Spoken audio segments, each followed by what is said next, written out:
ಕಟ್ಟಿ ಹಾಗೂ ಎಲ್ಲ ಅತಿಥಿ ಅಭ್ಯಾಗತರು ಅವರ ಜೊತೆಯಲ್ಲಿ ಕೈಜೋಡಿಸಲಿದ್ದಾರೆ. ಶಾಲೆಗಳ ಕಲ್ಯಾಣ, ಧಾರ್ಮಿಕ ಶ್ರದ್ಧಾ ಕೇಂದ್ರಗಳಲ್ಲಿ ಶ್ರಮದಾನ, ಸ್ವಯಂ ಸೇವೆ ಇತ್ಯಾದಿಗಳು ನಿತ್ಯ ನಿರಂತರ. ಅದೇ ರೀತಿ ಯುವ ಶಕ್ತಿ ಉದ್ಯೋಗ ನಿಮಿತ್ತ ಉದ್ಯೋಗದ ಮಾಹಿತಿಗಳನ್ನು ನೀಡಿ ನಿರುದ್ಯೋಗಿಗಳಿಗೆ ಆಶಾಕಿರಣವಾಗುತ್ತಿದೆ. ಟೀಮ್ YSK ಹೆಸರಿನಲ್ಲಿ ಕಾರ್ಯಕರ್ತರ ತಂಡ ನಿತ್ಯ ಸಾಮಾಜಿಕ ಸೇವಾ ಕಾರ್ಯಗಳಲ್ಲಿ ತೊಡಗಿಸಿಕೊಳ್ಳುತ್ತಿದೆ. ಜಿಲ್ಲಾ ರಾಜ್ಯೋತ್ಸವ ಪ್ರಶಸ್ತಿ, ಜಿಲ್ಲಾ ಯುವ ಪ್ರಶಸ್ತಿ ಹಾಗೂ ನೂರಾರು ಅಭಿನಂದನೆಗಳು ಯುವ ಶಕ್ತಿಯ ಸೇವಾ ಕೈಂಕರ್ಯಕ್ಕೆ ಹಿಡಿದ ಕೈಗನ್ನಡಿಯಾಗಿದೆ.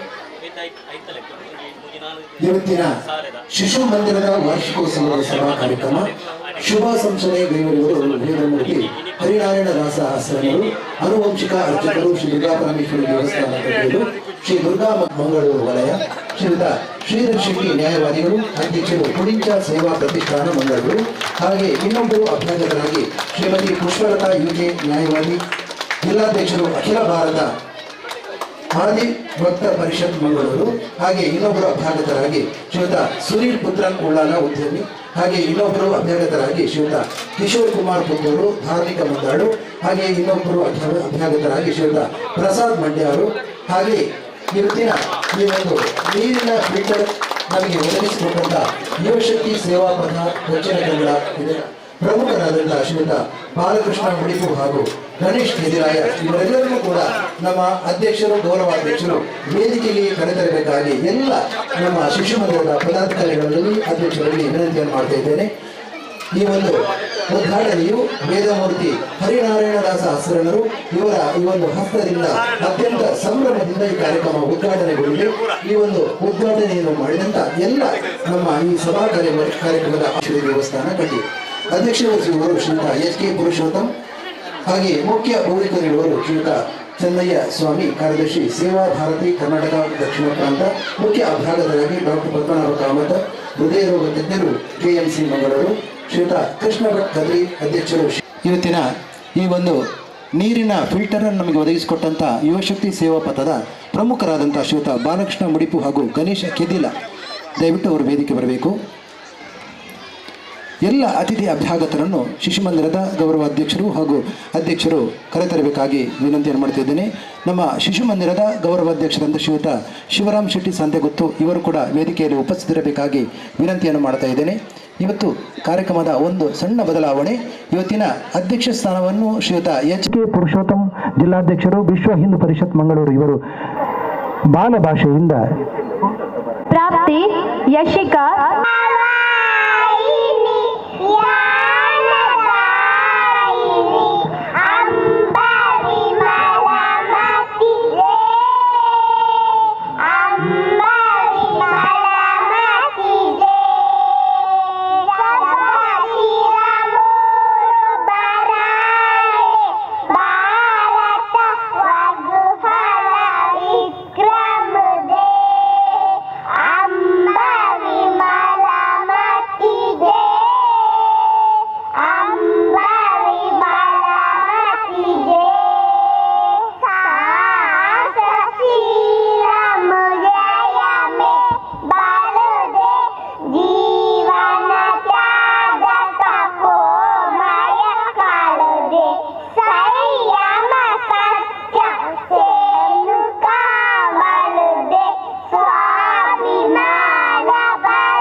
ಜೈ ಶ್ರೀರಾಮ್.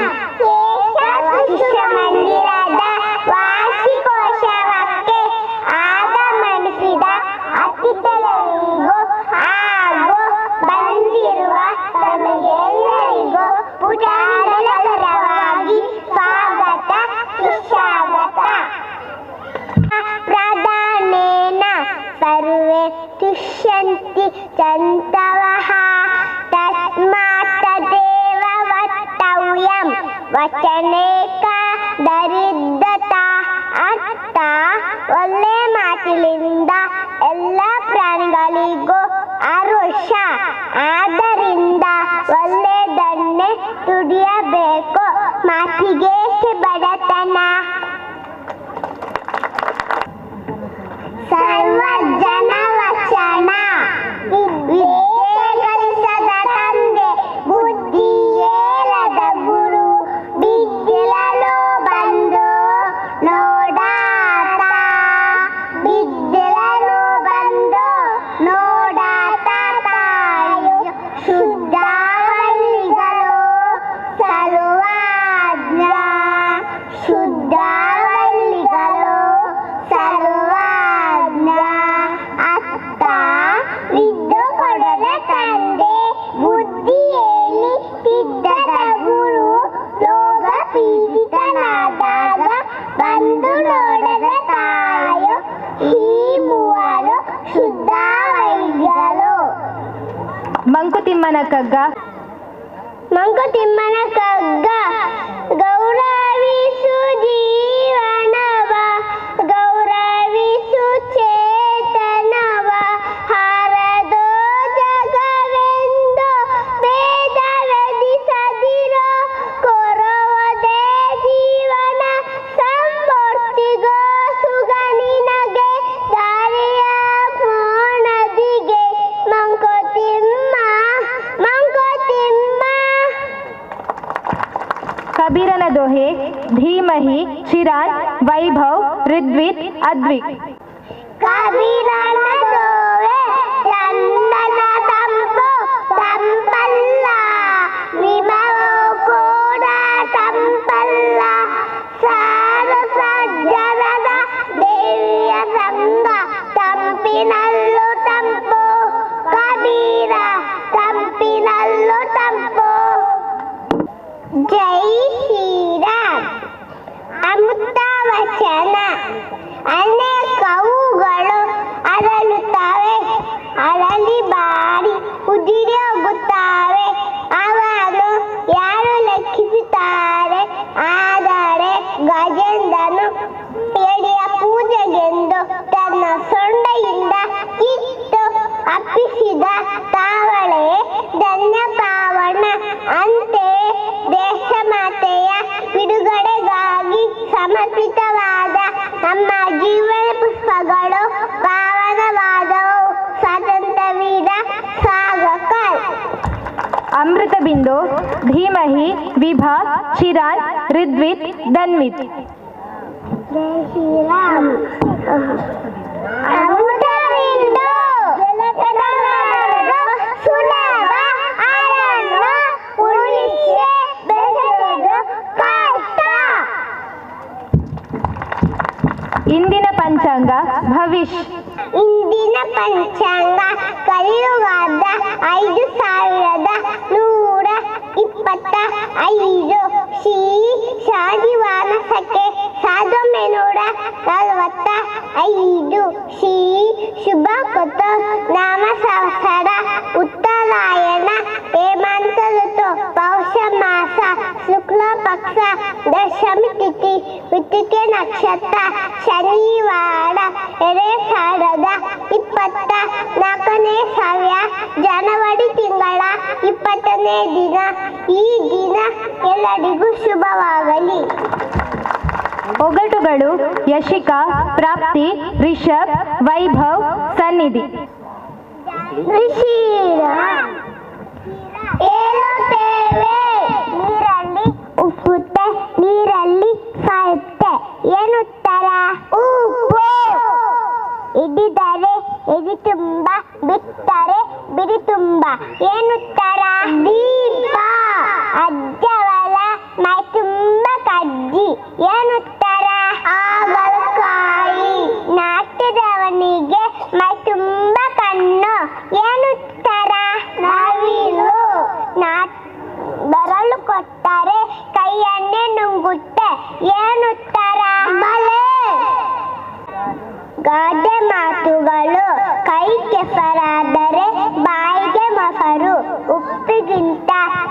ಇಲ್ಲ ತಾಯಿಗಿಂತ ಬಂಧುವಿಲ್ಲ ಯಾರದು ದುಡ್ಡು ಎಲ್ಲ ಮನ ಜಾತ್ರೆ ಲಾಲಿಸಿದರೆ ಮಗು ಪೂಜಿಸಿದರೆ ದೇವರು ಚಿಂತೆ ಇಲ್ಲದವನಿಗೆ ಪಂತೆಯಲ್ಲ ನಿದ್ದೆ ಶ್ರೀಮಂತ ಮಲೆಯ ನೋಟ ಚಂದ ಬಡವರ ಮನೆಯ ಊಟ ಚಂದ. ಈ ಒಂದು ಕಾರ್ಯಕ್ರಮದಲ್ಲಿ ಜೈ ಶ್ರೀರಾಮ್. ತಲಪಾಡಿಯ ಅಧಿದೇವತೆ ದುರ್ಗಾ ಪರಮೇಶ್ವರಿ ದೇವರನ್ನು ಮನಸಾರೆ ಸ್ಮರಿಸುತ್ತಾ ಹಾಗೂ ಗ್ರಾಮದ ಎಲ್ಲ ದೇವರುಗಳನ್ನು ವಂದಿಸುತ್ತಾ 1989ನೇ ಇಸವಿಯಲ್ಲಿ ಪ್ರಾರಂಭ ಆದಂಥ ಕೇಶವ ಶಿಶು ಮಂದಿರದ ವಾರ್ಷಿಕೋತ್ಸವದ ಈ ಸಂದರ್ಭದಲ್ಲಿ ವೇದಿಕೆಯಲ್ಲಿದ್ದಂಥ ಗಣ್ಯಾತಿ ಗಣ್ಯರನ್ನು ಸ್ವಾಗತಿಸುವುದು ನಮ್ಮ ಕರ್ತವ್ಯ. ಈ ನಿಟ್ಟಿನಲ್ಲಿ ಇಂದಿನ ಈ ಕಾರ್ಯಕ್ರಮಕ್ಕೆ ಶುಭಾಶಂಸನೆಯನ್ನು ಮಾಡಲಿಕ್ಕೆ ಬಂದವರು ಶ್ರೀ ವೇದಮೂರ್ತಿ ಹರಿನಾರಾಯಣ ಶರಣರು. ಹರಿನಾರಾಯಣ ಶರಣರನ್ನು 5 ವರ್ಷಕ್ಕೆ ಮೊದಲೇ ನಾವು ಕೇಳಿಕೊಂಡಾಗ ಅವರು ಕಾರಣಾಂತರಗಳಿಂದ ಅವರಿಗೆ ಬರಲಿಕ್ಕಾಗಲಿಲ್ಲ. ಇವತ್ತು ಹೇಳಿದರು ಬರಬೇಕು ಅಂತಿತ್ತು, ಇವತ್ತು ಬಂದಿದ್ದೇವೆ ಅಂತ. ನಮಗೆ ಬಹಳ ಸಂತೋಷವಾಗ್ತದೆ. ಕಟೀಲಿನ ಶರಣರು ಯಾವ ಕಡೆಗೆ ಹೋದರೂ ಕೂಡ ಅವರ ಜೊತೆಗೆ ಆ ಕಟೀಲಿನ ಮಹಾತಾಯಿ ಕೂಡ ಬರ್ತಾರೆ ಅಂತ ನಂಬಿಕೆ ವಿಶ್ವಾಸ ನಮ್ಮದು. ಆ ನಿಟ್ಟಿನಿಂದ ನಮ್ಮ ಊರು ನಮ್ಮ ಶಿಶು ಮಂದಿರ ಇವತ್ತು ಪಾವನವಾಗಿದೆ ಅಂತ ಹೇಳಲಿಕ್ಕೆ ಬಹಳ ಸಂತೋಷವಾಗ್ತಿದೆ. ಶ್ರೀಯುತರು ಕಟೀಲು ಕ್ಷೇತ್ರದ ಅನುವಂಶಕ ಅರ್ಚಕರಾಗಿ ಮಾತ್ರವಲ್ಲ, ಶ್ರೀ ದುರ್ಗಾ ಮಕ್ಕಳ ಮೇಲೆ ಎಂಬ ಯಕ್ಷಗಾನ ತಂಡವನ್ನು ಕಟ್ಟಿ ಅನೇಕ ವರ್ಷಗಳಿಂದ ನೂರಾರು ಮಕ್ಕಳನ್ನು ತಯಾರು ಮಾಡಿ ದೇಶ ವಿದೇಶಗಳಲ್ಲಿ ಬೇರೆ ಬೇರೆ ಮೇಳಗಳಲ್ಲಿ ಹವ್ಯಾಸಿ ಕಲಾವಿದರಾಗಿ ತನ್ನ ನಾಡಿಗೆ ಕೀರ್ತಿಯನ್ನು ತಂದಂಥ ಅನೇಕ ಕಲಾವಿದರನ್ನು ತಯಾರು ಮಾಡುವಂಥ ಮುಂಚೂಣಿಯಲ್ಲಿದ್ದು ನಮಗೆಲ್ಲ ಮಾರ್ಗದರ್ಶಕರು ಆಗಿದ್ದಾರೆ. ಅಂತಹ ಹಿರಿಯರನ್ನು ಈ ಸಂದರ್ಭದಲ್ಲಿ ಸ್ವಾಗತಿಸುವುದು ನಮ್ಮ ಸೌಭಾಗ್ಯ. ನಮ್ಮೆಲ್ಲರ ಪರವಾಗಿ ಅವರನ್ನು ಆತ್ಮೀಯವಾಗಿ ನಾನು ಸ್ವಾಗತಿಸಿದ್ದೇನೆ. ಶ್ರೀಯುತರಿಗೆ ಶಿಶು ಮಂದಿರದ ಉಪಾಧ್ಯಕ್ಷರಾದ ಶ್ರೀಯುತ ಸುಧಾಕರ್ ಆಳ್ವ ಸಾಂದಿಗೊತ್ತು ಇವರು ಶಾಲಿನ ಮೂಲಕ ಅವರನ್ನು ಗೌರವಿಸಬೇಕಾಗಿ ವಿನಂತಿಯನ್ನು ಮಾಡ್ತಾ ಇದ್ದಾರೆ.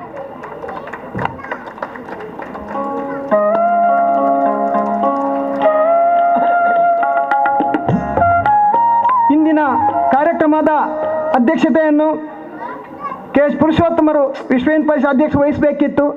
ಈಗಾಗಲೇ ಬಂದು ಅವರಿಗೆ ಇನ್ನೊಂದು ಮುಡಿಪಿನಲ್ಲಿ ಕಾರ್ಯಕ್ರಮ ಇರುವುದರಿಂದ ಅಲ್ಲಿ ಕಟೀಲು ಮೇಳದ ಆಟ ಕೂಡ ಇದೆ. ಅವರಿಗೆ ಅಗತ್ಯವಾಗಿ ಹೋಗಲಿಕ್ಕೆ ಇರುವುದರಿಂದ ನಮಗೆ ಶುಭಾಶಂಸನೆ ಹೇಳಿದ್ದಾರೆ. ಅವರ ಆ ಅನುಪಸ್ಥಿತಿಯಲ್ಲಿ ನಮ್ಮವರೇ ಆದಂಥ ಕೃಷ್ಣಭಟ್ ಕದ್ರಿ ಶಿವಲ್ಲಿ ಸ್ಪಂದನದ ಅಧ್ಯಕ್ಷರಾಗಿ ಮಾರ್ಗದರ್ಶನ ಮಾಡುತ್ತಿದ್ದಾರೆ. ನಮ್ಮ ತಲಪಾಡಿ ದೇವಸ್ಥಾನಕ್ಕೆ ಉತ್ಸವ ಕಾಲದಲ್ಲಿ ದೇವರು ಹೊರುವಂಥ ಒಂದು ಪುಣ್ಯದ ಕಾರ್ಯವನ್ನು ಮಾಡುತ್ತಾ ಬಂದಿರುವಂಥ ಆತ್ಮೀಯರು, ನಮ್ಮೆಲ್ಲರ ಚಿರಪರಿಚಿತರು. ಅವರನ್ನು ಕೂಡ ಈ ಕಾರ್ಯಕ್ರಮ ಕರೆಯಬೇಕು ಅಂತ ಅನೇಕ ಸಮಯಗಳಿಂದ ನಾವು ಯೋಚನೆ ಮಾಡಿದ್ದೇವೆ. ಅವರ ದೇವರ ಅನುಗ್ರಹದಿಂದ ಇವತ್ತು ಬಂದಿದ್ದಾರೆ. ಬಂದಂಥ ಆತ್ಮೀಯರಿಗೆ ನಮ್ಮೆಲ್ಲರ ಪರವಾಗಿ ಆತ್ಮೀಯವಾದಂಥ ಸ್ವಾಗತವನ್ನು ಬಯಸಿದ್ದೇವೆ. ಶ್ರೀಯುತರಿಗೆ ರವಿ ಕನಕಮಗಿಯರು ಪ್ರಧಾನ ಕಾರ್ಯದರ್ಶಿ ಶಿಶು ಮಂದಿರ ಕಿನ್ಯ ಇದರ ಶಾಲಿನ ಮೂಲಕ ಅವರನ್ನು ಗೌರವಿಸಬೇಕಾಗಿ ವಿನಂತಿಯನ್ನು ಮಾಡ್ತೇವೆ.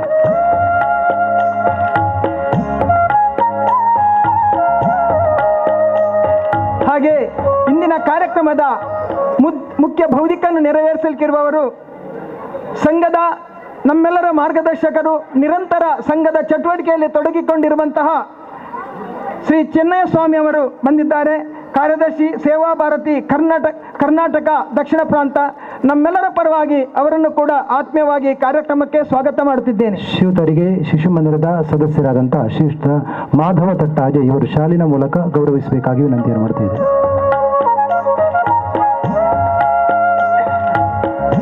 ಇನ್ನೋರ್ವ ಅತಿಥಿ ಶ್ರೀ ಶ್ರೀಧರ್ ಶೆಟ್ಟಿ ಪುಳಿಂಚ ನ್ಯಾಯವಾದಿಗಳು. ಇವರ ತಂದೆ ನಮ್ಮೆಲ್ಲರ ಬಹಳ ಅಚ್ಚುಮೆಚ್ಚಿನ ಒಬ್ಬ ಕಲಾವಿದರು. ಕರ್ನಾಟಕ ಮೇಳದಲ್ಲಿ ಹಲವಾರು ವರ್ಷಗಳಿಂದ ಪುಳಿಂಚ ರಾಮಯ್ಯ ಶೆಟ್ಟಿ ಎಂಬಂಥ ಹೆಸರಿನಿಂದ ಪ್ರಾರಂಭದಲ್ಲಿ ವೇಷ ಬೇರೆ ಮಾಡಿದ್ರು ಕೂಡ ಅವರು ಕೊನೆಯ ಕಾಲದಲ್ಲಿ ಹಾಸ್ಯದ ಪಾತ್ರದಲ್ಲಿ ಈ ತುಳುನಾಡಿನಲ್ಲಿ ಮನೆ ಮಾತಾಗಿರುವಂಥ ಒಬ್ಬ ಕಲಾವಿದರಾಗಿದ್ದರು. ಶ್ರೀಧರ್ ಶೆಟ್ಟರು ಪುಳಿಂಚ ಸೇವಾ ಪ್ರತಿಷ್ಠಾನ ಎಂಬಂಥ ಸಂಸ್ಥೆಯನ್ನು ನಡೆಸಿ ಅನೇಕ ಸಮಾಜದಂಥ ಬಡಬಗ್ಗರಿಗೆ ಹಾಗೆ ಕಲಾವಿದರಿಗೆ ಅನಾಥರಿಗೆ ಸಹಾಯ ಮಾಡುವಂಥ ಒಂದು ಸಂಸ್ಥೆಯನ್ನು ಕಟ್ಟಿ ನಮ್ಮ ಜಿಲ್ಲೆಯಲ್ಲಿ ಚಿರಪರಿಚಿತರಾಗಿದ್ದಾರೆ.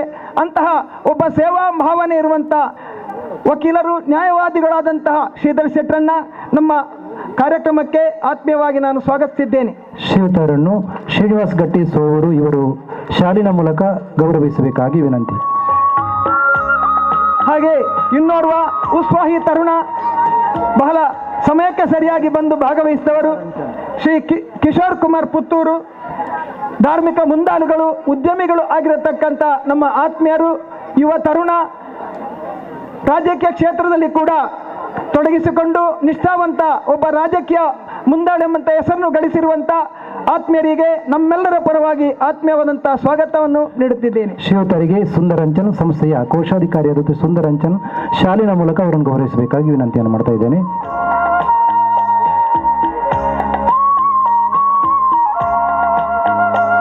ಹಾಗೆ ಇವತ್ತು ನಮ್ಮ ಶಿಶು ಮಂದಿರಕ್ಕೆ ಕುಡಿಯುವ ನೀರಿನ ವ್ಯವಸ್ಥೆ ಮಾಡಿದಂಥ ಯುವಶಕ್ತಿ ಸೇವಾಪಥ ದಕ್ಷಿಣ ಕನ್ನಡದ ವಾರ್ಷಿಕ ವರ್ಷಾಚರಣೆಯ ನಿಮಿತ್ತ ನಮ್ಮ ಶಿಶು ಮಂದಿರಕ್ಕೆ 45,000ಕ್ಕಿಂತಲೂ ಹೆಚ್ಚು ಮೊತ್ತದ ಒಂದು ನೀರಿನ ವ್ಯವಸ್ಥೆಯನ್ನು ಮಾಡಿದ್ದಾರೆ.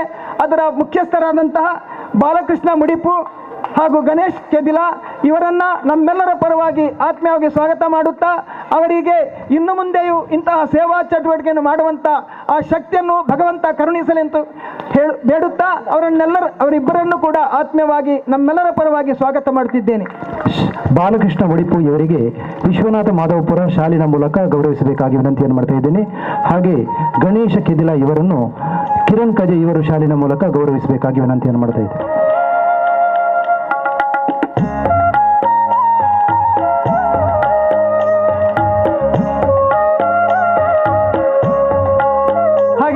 ನಮ್ಮ ಕಾರ್ಯಕ್ರಮದಲ್ಲಿ ನಮ್ಮ ತಲಪಾಡಿ ದೇವಸ್ಥಾನದ ಆಡಳಿತ ಮುಖ್ಯಸ್ಥರಾದಂಥ ಡಾಕ್ಟರ್ ಮೋಹನ್ ದಾಸ್ ರೈ ಸಾಂತ್ಯಗುತ್ತು ಹಾಗೂ ಪವಿತ್ರ ಪಾಣಿಗಳಾಗಿ ಸೇವೆ ಸಲ್ಲಿಸುತ್ತಿರುವಂಥ ಸುರೇಶ್ ಚಿತ್ತಿಲಾಯರು ಹಾಗೂ ಶ್ರೀಮಾತಾ ಸೇವಾಶ್ರಮದ ಹಿರಿಯರಾದಂಥ ನಾರಾಯಣ ಭಟ್ ತೆಲಂಗಾಣ, ಅನೇಕ ಬಾಬು ಶೆಟ್ಟಿ ಕುತ್ತಾರು, ಅನೇಕ ನಮ್ಮ ಸಂಘ ಪರಿವಾರದ ನಮ್ಮ ಹಿತೈಷಿಗಳು ಬಂಧುಗಳು ಎಲ್ಲ ಈ ಕಾರ್ಯಕ್ರಮದಲ್ಲಿ ಭಾಗವಹಿಸಿದ್ದಾರೆ. ಬಂದಂಥ ಎಲ್ಲರಿಗೂ ಸ್ವಾಗತವನ್ನು ಬಯಸುತ್ತಾ ಮಾಧ್ಯಮ ಮಿತ್ರರಿಗೂ, ಪುಟಾಣಿ ಮಕ್ಕಳಿಗೂ, ಪೋಷಕರಿಗೂ, ಊರಿನ ಪ್ರಮುಖರಿಗೂ, ತಾಯಂದಿರಿಗೂ, ಎಲ್ಲ ಬಂಧು ಮಿತ್ರರಿಗೆ ಶಿಶು ಮಂದಿರವನ್ನು 89ನೇ ಇಸುವಿಯಲ್ಲಿ ಪ್ರಾರಂಭ ಮಾಡಿ ಒಂದು ದೀಪವನ್ನು ಉರಿಸಿದಂಥ ನಮ್ಮ ಹಿರಿಯರು ನಮ್ಮಲ್ಲಿಲ್ಲ. ಅಂತಹ ಹಿರಿಯರನ್ನು ಸ್ಮರಿಸುತ್ತಾ ಆ ದೀಪವನ್ನು ಉರಿಸಿದ್ದಕ್ಕೆ ತೈಲದ ರೂಪದಲ್ಲಿ ನಮಗೆ ಸಹಕಾರವನ್ನು ನೀಡಿದಂಥ ನಮ್ಮ ಊರಿನ ಬಂಧುಗಳಿಗೂ, ಪರ ಊರಿನ ಪೋಷಕರಿಗೂ ಎಲ್ಲರಿಗೂ ಮತ್ತೊಮ್ಮೆ ಮಗದೊಮ್ಮೆ ಅವರನ್ನು ಸ್ಮರಿಸುತ್ತಾ ಅವರಿಗೆ ಸ್ವಾಗತವನ್ನು ಬಯಸುತ್ತಾ ಈ ಸ್ವಾಗತದ ಒಂದಿಗೆ ಒಂದೆರಡು ಮಾತನ್ನು ಹೇಳಲಿಕ್ಕೆ ಇಚ್ಛೆಪಡುತ್ತೇನೆ. ಶಿಶು ಮಂದಿರ ಕೇವಲ ಮಕ್ಕಳಿಗೆ ಮಕ್ಕಳ ಪ್ರತಿಭೆಯನ್ನು ಬೆಳಗಿಸುವುದಕ್ಕೆ ಶಿಶು ಮಂದಿರ. ಈ ಮಕ್ಕಳು ಸಂಸ್ಕೃತದಲ್ಲಿ ಹಾಡು ವಚನಗಳನ್ನು ಹೇಳುತ್ತಾರೆ, ದೀಪ ಕೂಡ ಅವರೇ ಹಚ್ಚುತ್ತಾರೆ, ಅವರೇ ಆರತಿಯನ್ನು ಬೆಳಗುತ್ತಾರೆ, ಗಂಟೆ ಬಾರಿಸುತ್ತಾರೆ. ಸಣ್ಣದಲ್ಲೇ ಇಂತಹ ಒಂದು ಆ ಶಿಕ್ಷಣವನ್ನು ನೀಡುವುದರ ಮೂಲಕ ಮಕ್ಕಳ ಅಂತಃಶಕ್ತಿ ಹೆಚ್ಚಾಗ್ತದೆ, ಮಕ್ಕಳಿಗೆ ನೆನಪಿನ ಶಕ್ತಿ ಹೆಚ್ಚಾಗ್ತದೆ. ಯಾಕೆಂದರೆ ಕಳೆದ ಈ 34 ವರ್ಷಗಳಿಂದ ಶಿಶು ಮಂದಿರದಲ್ಲಿ ಕಲಿತಂಥ ಆ ಮಕ್ಕಳು ಯಾವುದೇ ಶಾಲೆಗೆ ಹೋಗಲಿ ಆ ಶಾಲೆಯಿಂದ ಮಕ್ಕಳನ್ನು ಕೇಳ್ತಾರೆ, ನೀವು ಮೊದಲು ಯಾವ ಶಾಲೆಯಲ್ಲಿ ಕಲಿಸಿದ್ದೀರಿ, ಯಾವ ಅಂಗನವಾಡಿಗೆ ಹೋಗಿದ್ದೀರಿ ಅಂತ. ಆವಾಗ ಶಿಶು ಮಂದಿರಕ್ಕೆ ಹೋದಂಥ ಮಕ್ಕಳಿಗೆ ಬಹಳ ಭವಿಷ್ಯ ಇದೆ. ಅವರು ಯಾವುದೇ ಕ್ಷೇತ್ರದಲ್ಲಿ ಹೋದರೂ ಅವರು ಹಿಂಜರಿಯುವುದಿಲ್ಲ. ಅವರ ಸಾಮರ್ಥ್ಯದಿಂದ ಎಲ್ಲ ಕ್ಷೇತ್ರದಲ್ಲೂ ಎಲ್ಲ ಕ್ಷೇತ್ರದಲ್ಲೂ ಕೂಡ ಅವರು ಸಾಧನೆ ಮಾಡಲಿಕ್ಕೆ ಸಾಧ್ಯವಾಗ್ತದೆ. ಇಲ್ಲಿ ಬಂದಂಥ ಬಾಲಗೋಕುಲಕ್ಕೆ ಬರುವ ಮಕ್ಕಳು ಹಾಗೂ ತಾಯಂದಿರಿಗೆ ಮಾತೃಮಂಡಲಿಯ ಮೂಲಕ ಅವರಿಗೆ ಶಿಕ್ಷಣ ನಡೀತಿದೆ. ಯಾವ ತಾಯಂದಿರು ಇಲ್ಲಿ ಶಿಕ್ಷಣವನ್ನು ಪಡೆದು ಮತ್ತೊಂದು ಊರಿಗೆ ಮದುವೆಯಾಗಿ ಹೋದರೂ ಕೂಡ ಜೀವನದಲ್ಲಿ ಸೋಲುವುದಿಲ್ಲ. ಯಾವುದೇ ಸಮಸ್ಯೆ ಬಂದರೂ ಎದುರಿಸಿ ಧೈರ್ಯವಾಗಿ ಒಂದು ಮನೆಯನ್ನು ನಡೆಸುವಂತಹ ಆ ಶಕ್ತಿ ಮತ್ತು ಸಾಮರ್ಥ್ಯ ಇಲ್ಲಿ ಶಿಕ್ಷಣ ಪಡೆದ ತಾಯಂದಿರಿಗೆ ಬರುತ್ತದೆ ಎಂಬುದನ್ನು ನಾವು ಅನೇಕ ಕಾರಣಗಳಿಂದ ನಾನು ಗಮನಿಸಿದ್ದೇವೆ.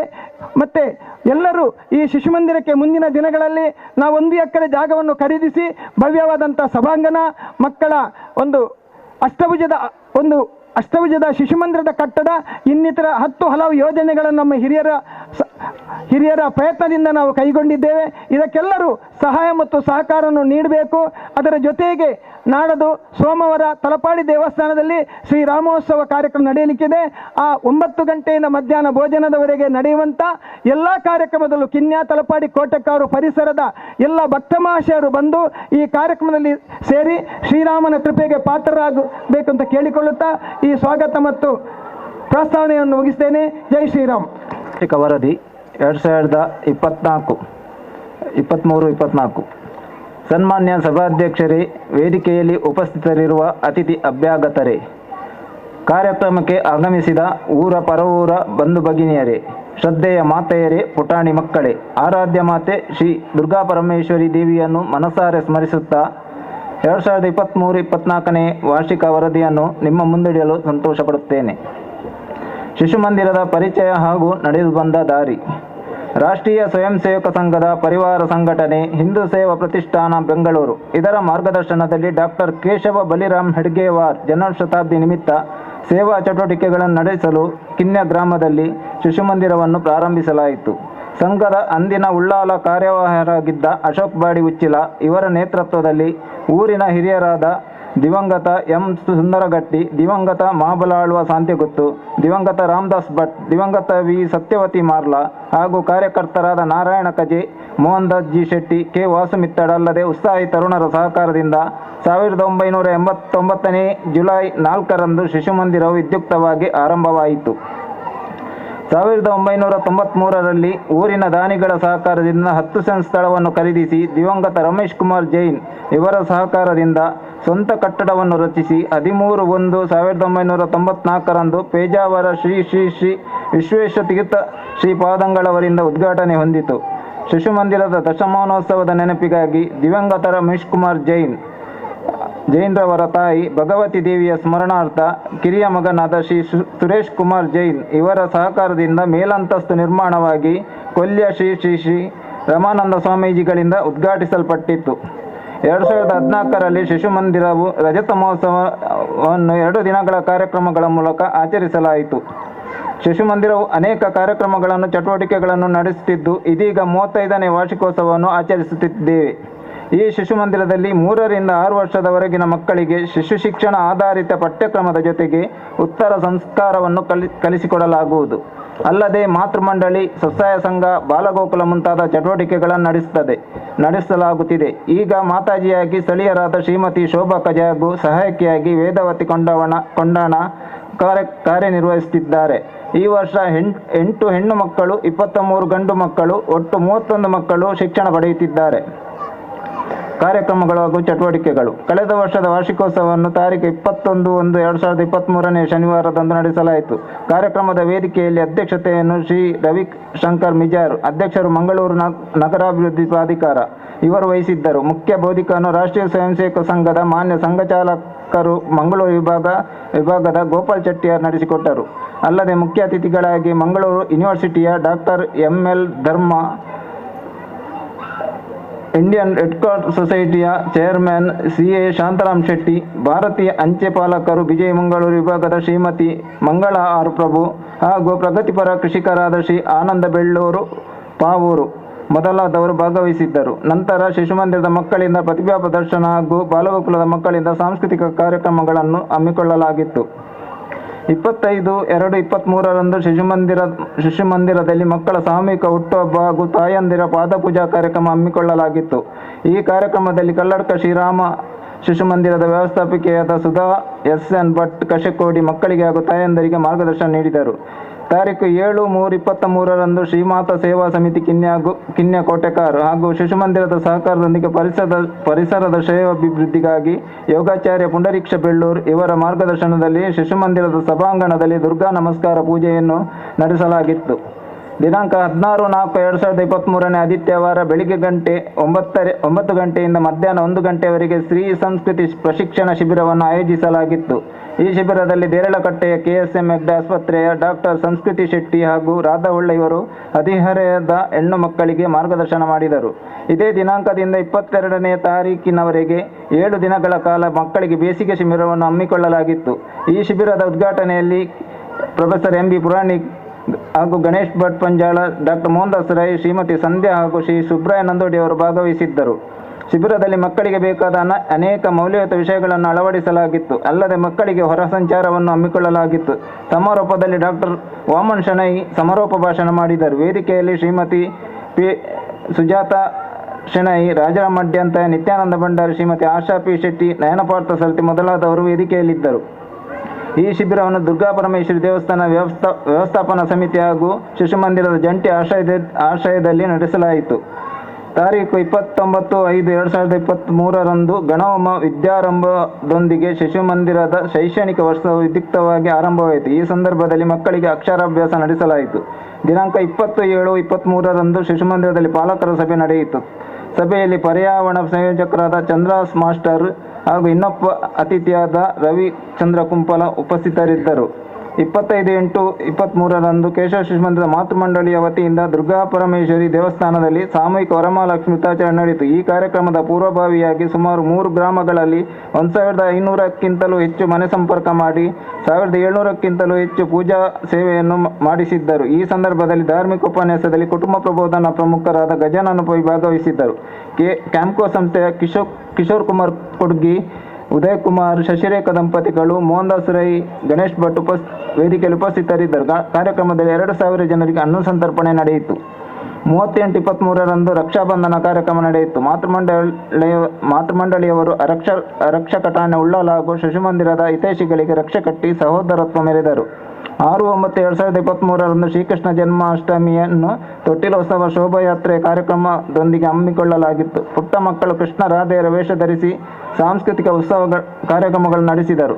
ಸಭಾ ಕಾರ್ಯಕ್ರಮದಲ್ಲಿ ಕೇಶವ ಭಟ್, ಜ್ಯೋತಿಷಿಯಾದ ಕೇಶವ ಭಟ್ ಕೃಷ್ಣಾಷ್ಟಮಿಯ ಮಹತ್ವವನ್ನು ವಿವರಿಸಿದರು. ಶ್ರೀಮತಿ ಪ್ರೇಮಲತಾ ಕೇಶವ ಭಟ್ ಹಾಗೂ ಬ್ಯಾಂಕ್ ಆಫ್ ಬರೋಡಾ ತಲಪಾಡಿ ಶಾಖೆಯ ಶ್ರೀಮತಿ ಸೌಮ್ಯಾರವರು ಉಪಸ್ಥಿತರಿದ್ದರು. 8/10/23 ಶಿಶುಮಂದಿರದ ನವದಂಪತಿ ಸಮಾವೇಶ ಜರುಗಿತು. ಹಿರಿಯ ದಂಪತಿಗಳಾಗಿ ಉಮೇಶ್ ಪಂಬದ ಗಂಧಕ್ಕಾಡು ಪದವಿನಂಗಡಿ ಈ ದಂಪತಿಗಳು ಭಾಗವಹಿಸಿದ್ದರು. ಕಾರ್ಯಕ್ರಮದಲ್ಲಿ ಡಾಕ್ಟರ್ ಪ್ರಭಾಕರ್ ಭಟ್, ಡಾಕ್ಟರ್ ಮಂಜುಳಾ ಅನಿಲ್ ರಾವ್, ಗಜಾನನ ಪೈ ಮೊದಲಾದವರು ನವದಂಪತಿಗಳಿಗೆ ಮಾರ್ಗದರ್ಶನ ಮಾಡಿದರು. ರಾಮಕೃಷ್ಣ ಮಿಷನ್ನ ಜನನಿ ದಾಸ್, ಸುಮತಿ ಪೈ, ಶಿವರಾಮ್ ಶೆಟ್ಟಿ ಸಂದಿಗುತ್ತು ಉಪಸ್ಥಿತರಿದ್ದರು. 21/10/2023 ನವರಾತ್ರಿ ಶಾರದಾ ಪೂಜೆ ನಡೆಯಿತು. 24/1/23 ತುಳಸಿ ಪೂಜಾ ಕಾರ್ಯಕ್ರಮ ನಡೆಯಿತು. ತಾರೀಕು 7/12/2023 ಪಾಲಕರ ಸಭೆ ನಡೆಯಿತು. ರಾಷ್ಟ್ರೋತ್ಥಾನ ಶಾಲೆ ತೊಕ್ಕೋಟು ಇದರ ವ್ಯವಸ್ಥಾಪಕರು ಹಾಗೂ ಸೇವಾ ವಿಭಾಗದ ಮುಖ್ಯಸ್ಥರಾದ ಕುಮಾರ್ ರವರು ಪೋಷಕರಿಗೆ ತಿಳಿ ಹೇಳಿದರು. ಪರ್ಯಾವರಣ ಸಂಯೋಜಕರಾದ ಚಂದ್ರಾಸ್ ಮಾಸ್ಟರ್ ಪರಿಸರದ ಬಗ್ಗೆ ಪೋಷಕರಿಗೆ ತಿಳಿಸಿದರು. ದಿನಾಂಕ 10/12/2023 ಭಾರತೀಯ ಅಂಚೆ ಇಲಾಖೆಯು ಶಿಶುಮಂದಿರ ದುರ್ಗಾ ಸೇವಾ ಸಮಿತಿ, ಚಾಮುಂಡೇಶ್ವರಿ ಕಲಾ ಸಂಘದ ಆಶ್ರಯದಲ್ಲಿ ಆಧಾರ್ ತಿದ್ದುಪಡಿ ಶಿಬಿರವು ಶಿಶುಮಂದಿರದಲ್ಲಿ ನಡೆಯಿತು. ಕ್ರೀಡಾ ವಿಭಾಗದಲ್ಲಿ ನಮ್ಮ ಸಂಸ್ಥೆಯ ಸದಸ್ಯರು KSM ಎಂಬ ಹೆಸರಿನೊಂದಿಗೆ ಕಬಡ್ಡಿ ಹಾಗೂ ಕ್ರಿಕೆಟ್ ಪಂದ್ಯಾಟದಲ್ಲಿ ಹಲವು ಕಡೆ ಬಹುಮಾನಗಳನ್ನು ಪಡೆದುಕೊಂಡರು. ಅಲ್ಲದೆ ಶಿಶುಮಂದಿರದ ವಠಾರದಲ್ಲಿ ಸದಸ್ಯರಿಗೆ ಹಾಗೂ ಮಾತೃಮಂಡಳಿ ಕಾರ್ಯಕರ್ತರಿಗೆ, ಬಾಲಗೋಕುಲದ ಮಕ್ಕಳಿಗೆ ವಾರ್ಷಿಕ ಕ್ರೀಡಾಕೂಟವನ್ನು ನಡೆಸಲಾಗಿತ್ತು. ನಮ್ಮ ಸಂಸ್ಥೆಯ ಭಜನಾ ತಂಡವು ಹಲವಾರು ಮನೆಗಳಲ್ಲಿ ಮನೆ ಭಜನೆ, ಗೃಹ ಪ್ರವೇಶ, ಮದುವೆ ಸಮಾರಂಭಗಳ ನಿಮಿತ್ತ ಭಜನೆಗಳನ್ನು ಆಹ್ವಾನದ ಮೇರೆಗೆ ನಡೆಸಿರುತ್ತೇವೆ. ಊರಿನ ಪರವೂರಿನ ಸಂಘ ಸಂಸ್ಥೆಗಳು, ದೇವಸ್ಥಾನಗಳಲ್ಲಿ ನವರಾತ್ರಿ ಹಾಗೂ ಇತರ ಉತ್ಸವ ಸಂದರ್ಭಗಳಲ್ಲಿ ಭಜನಾ ಸಂಕೀರ್ತನೆಗಳನ್ನು ನಡೆಸಿರುತ್ತೇವೆ. ಗಣೇಶ್ ಮಂದಿರ ಬೀರಿ, ಅವಿನಾಶ್ ಭಜನಾ ಮಂದಿರ, ಮಹಾಲಿಂಗೇಶ್ವರ ದೇವಸ್ಥಾನ ಕುಂಜತ್ತೂರು, ಕೃಷ್ಣ ಭಜನಾ ಮಂದಿರ ನೆತ್ತಿಲ ಪದವು, ವಿಷ್ಣುಮೂರ್ತಿ ಭಜನಾ ಮಂದಿರ ಮಂಜಿನಾಡಿ, ವೀರಾಂಜನೇಯ ವ್ಯಾಯಾಮ ಶಾಲೆ ತಲಪಾಡಿ, ದುರ್ಗಾಪರಮೇಶ್ವರಿ ದೇವಸ್ಥಾನ ದೇವಿಪುರ, ಕೃಷ್ಣ ಭಜನಾ ಮಂದಿರ ಕೇಶಿರೋಡು, ಬಾಲಕೃಷ್ಣ ಭಜನಾ ಮಂದಿರ ಕುಂಪಲ ಮೊದಲಾದ ಕಡೆಗಳಲ್ಲಿ ವರ್ಷಂಪ್ರತಿ ಭಜನಾ ಕೀರ್ತನೆ ನಡೆಸುತ್ತೇವೆ. ನಮ್ಮ ಸಂಸ್ಥೆಯು ಕಲಾವಿದರು ಶ್ರೀ ದುರ್ಗಾಪರಮೇಶ್ವರಿ ಕೃಪಾಶ್ರಿತ ಕಲಾ ಸಂಪದ ಕೇಶವ ಶಿಶುಮಂದಿರ ಕಿನ್ನೆ ಎಂಬ ಹೆಸರಿನೊಂದಿಗೆ ಮಣಿಪುರದ ಮಾಣಿಕ್ಯ, ಬಬ್ರು ವಾಹನ, ಸುದರ್ಶನ ವಿಜಯ, ಶ್ವೇತಕುಮಾರ ಚರಿತೆ ಎಂಬ ಪ್ರಸಂಗಗಳನ್ನು ಪ್ರದರ್ಶಿಸಿದ್ದಾರೆ. ಅಲ್ಲದೆ ನಮ್ಮ ಮಕ್ಕಳ ತಂಡದ 5-6 ಜನ ಕಲಾವಿದರು ಇತರ ತಂಡಗಳಲ್ಲಿ ಆಹ್ವಾನದ ಮೇರೆಗೆ ಅತಿಥಿ ಕಲಾವಿದರಾಗಿ ಭಾಗವಹಿಸಿ ನಮ್ಮ ಸಂಸ್ಥೆಗೆ ಹೆಸರು ತಂದಿರುತ್ತಾರೆ. ಇವರ ಈ ಸಾಧನೆಗೆ ತಂಡದ ನಿರ್ದೇಶಕರಾದ ಅಶ್ವಥ್ ಮಂಜಿನಾಡಿ ಇವರಿಗೆ ಕೃತಜ್ಞತೆಗಳನ್ನು ಅರ್ಪಿಸುತ್ತೇವೆ. ಕೊನೆಯದಾಗಿ ಈ ಶಿಶು ಮಂದಿರದ ಸರ್ವಾಂಗೀಣ ಅಭಿವೃದ್ಧಿಗೆ ಸುತ್ತಮುತ್ತಲಿನ ಜಾಗದ ಅವಶ್ಯಕತೆ ಇರುತ್ತದೆ. ಈಗಾಗಲೇ 20 ಸೆಂಟ್ ಸ್ಥಳವನ್ನು ಸಂಸ್ಥೆಯ ಹೆಸರಿನಲ್ಲಿ ರಿಜಿಸ್ಟ್ರೇಷನ್ ಮಾಡಲಾಗಿದೆ. ಮುಂದಿನ ಹೆಜ್ಜೆಯಲ್ಲಿ 30 ಸೆಂಟ್ ಸ್ಥಳಕ್ಕೆ ಮುಂಗಡವನ್ನು ಪಾವತಿಸಲಾಗಿದೆ. ಇದು ಪೂರ್ಣಗೊಳ್ಳಬೇಕಾದರೆ ದಾನಿಗಳ ಸಹಕಾರ ತುಂಬ ಅಗತ್ಯವಾಗಿ ಬೇಕಾಗಿದೆ. ನಿಮ್ಮ ಸಹಕಾರವನ್ನು ನಿರೀಕ್ಷಿಸುತ್ತಾ ನಮ್ಮ ಚಟುವಟಿಕೆ ಕಾರ್ಯಕ್ರಮಗಳ ನಡೆಸಲು ಸಹಕಾರ ನೀಡುತ್ತಿರುವ ರಾಷ್ಟ್ರೀಯ ಸ್ವಯಂ ಸೇವಕ ಸಂಘ ಹಾಗೂ ಸ್ಥಳೀಯ ಸೂರ್ಯ ಫ್ರೆಂಡ್ಸ್ ಕಿನ್ಯ ಮೀನಾದಿ ಶಾಲೆಯ ಮುಖ್ಯೋಪಾಧ್ಯಾಯರು ಹಾಗೂ ಅಧ್ಯಾಪಕ ವೃಂದ, ನಮ್ಮ ಸಂಸ್ಥೆಯ ಕಾರ್ಯಕರ್ತರು ಹಾಗೂ ಮಾತೃಮಂಡಳಿ, ಅಲ್ಲದೆ ಶಿಶು ಮಂದಿರದ ಪೋಷಕರು ಇವರನ್ನೆಲ್ಲ ಕೃತಜ್ಞತಾ ಭಾವದಿಂದ ನೆನೆಯುತ್ತಾ ಶ್ರೀದೇವಿಯು ಎಲ್ಲರಿಗೂ ಆಯುರಾರೋಗ್ಯ ಭಾಗ್ಯವನ್ನು ಕರುಣಿಸಲಿ ಎಂದು ಪ್ರಾರ್ಥಿಸುತ್ತಾ ಈ ಸಂಕ್ಷಿಪ್ತ ವರದಿಯನ್ನು ಮುಕ್ತಾಯಗೊಳಿಸುತ್ತೇನೆ. ಜೈ ಶ್ರೀರಾಮ್, ಜೈ ಹಿಂದ್. ದುರ್ಗೆ ಸ್ಮೃತ ಹರಸಿ ಭೀತಿಮಶೇಷ ಜಂತೋ ಸ್ವಸ್ಥೈಃ ಸ್ಮೃತ ಮತಿಮತೀವ ಶುಭಾಂ ದದಾಸಿ ದಾರಿದ್ರ್ಯ ದುಃಖ ಭಯಹಾರಿಣಿ ಕಾ ತ್ವದನ್ಯ ಸರ್ವೋಪಕಾರಕರಣಾಯ ಸದಾರ್ದ್ರಚಿತ್ತ. ಕೇಶವ ಮಂದಿರ ಅಂತ ಇದ್ರೆ ಕೇಶವ ದೇವರಿದ್ದಾರೆ ಅಂತ ಹೇಳ್ಬೋದು. ಕೇಶವ ಶಿಶು ಮಂದಿರ ಅಂತಿದೆ.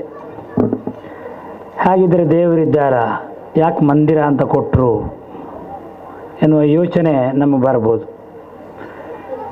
ಕೇಶವ ಪ್ರೌಢ ಮಂದಿರ ಅಂತಿದ್ರೆ ತಪ್ಪು.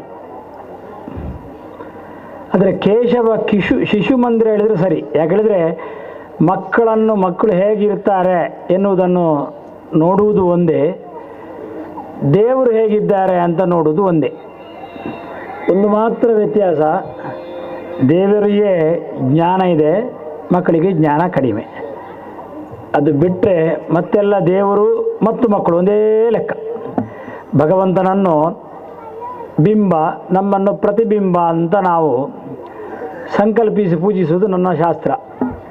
ಅದನ್ನು ಯೋಚನೆ ಮಾಡಿದರೆ ದೇವರ ಎದುರಲ್ಲಿ ನಿಂತರೆ ಮಕ್ಕಳು ಮತ್ತು ದೇವರಲ್ಲಿ ವ್ಯತ್ಯಾಸ ನಮಗೆ ಕಾಣಲಿಕ್ಕಿಲ್ಲ. ಯಾಕಂದರೆ ತಿಳ್ಕೊಂಡದ ಕ್ರಮ ಯಾವ ಸುಳ್ಳು ಹೇಳೋದೇ ಇಲ್ಲ. ಅವರು ಸತ್ಯವನ್ನೇ ಹೇಳ್ತಾರೆ. ಏನು ಕಂಡಿದೋ ಅದು ತಪ್ಪೋ ಸರಿಯೋ ಅದನ್ನು ಹೇಳಿಯೇ ಹೇಳ್ತಾರೆ. ಮಕ್ಕಳಿಗೆ ಕಂಡದ್ದುಂಟು. ಒಂದು ಮಗು ಮಲಗಿದೆ, ಉಳಿದ ಮಕ್ಕಳು ಮಾತಾಡ್ತಾ ಇದ್ದಾರೆ, ನನ್ನ ಮಾತನ್ನು ಕೇಳೋದಿಲ್ಲ, ನನಗೆ ಗೊತ್ತುಂಟು. ಕೇಳದೇ ಇದ್ದರೂ ಅದು ಅವರ ಸ್ವಾಭಾವಿಕ. ಕೇಳದೇ ಇರಬಾರದು, ಉಪದ್ರ ಕೊಡಬೇಕು ಅಂತ ಅಲ್ಲವೇ ಅಲ್ಲ. ಮತ್ತು ಅವರ ಲೋಕದಲ್ಲಿ ಅವರಿದ್ದಾರೆ. ಆದ್ದರಿಂದ ಯಾರಿಗೂ ತೊಂದರೆ ಆಗದ ಹಾಗೆ ಮಕ್ಕಳು, ನಾವು ಜಗಳ ಮಾಡಿದರೆ ಮಕ್ಕಳಿಗೆ ನಾವು ಬೈಯುವುದಿಲ್ಲ. ಯಾರಿಗೂ ತೊಂದರೆ ಆಗದ ಹಾಗೆ ಇರುವವರು, ಮಕ್ಕಳಾದವರು ಇಲ್ಲಿ ಇರುವುದರಿಂದ ಶಿಶು ಮಂದಿರ, ಇದು ಸ್ಪಷ್ಟವಾದ ವಾಕ್ಯ. ನಾವು ಈಗ ಊರಲ್ಲಿ ಕಾಣ್ತೇವೆ, ಮೊದಲಿರಲಿಲ್ಲ. ದಾರಿಯುದ್ದಕ್ಕೂ ನಾಯಿಗಳಿವೆ. ಅಲ್ಲಿ ಎಳೆದು ಹಾಕಿತು, ಇಲ್ಲಿ ಉಪದ್ರ ಕೊಟ್ಟಿತ್ತು, ಅವರನ್ನು ಅಟ್ಯಾಕ್ ಮಾಡಿತು, ಅದರಿಂದ ತೊಂದರೆ ಆಯಿತು, ಪೇಪರಲ್ಲಿ ಬರ್ತಾ ಉಂಟು. ಹಾಗೆಂತ ಇಲ್ಲಿ ಮನೆಯ ನಾಯಿಗಳುಂಟು. ಮನೆಯ ನಾಯಿಗಳು ಅಂತ ಹಾಗೆ ಮಾಡಿದಂತಹ ಉದಾಹರಣೆಯೇ ನಮಗಿಲ್ಲ. ಮನುಷ್ಯ ಎಷ್ಟರ ಮಟ್ಟಿಗೆ ಬೆಳೆದಿದ್ದಾನೆ ಹೇಳಿದರೆ, ನಾಯಿ ಅಂತಲ್ಲ, ಬೆಕ್ಕು ಅಂತಲ್ಲ, ಆನೆ, ಸಿಂಹ, ಹುಲಿ ಎಲ್ಲವನ್ನು ಪಳಗಿಸ್ತಾರೆ.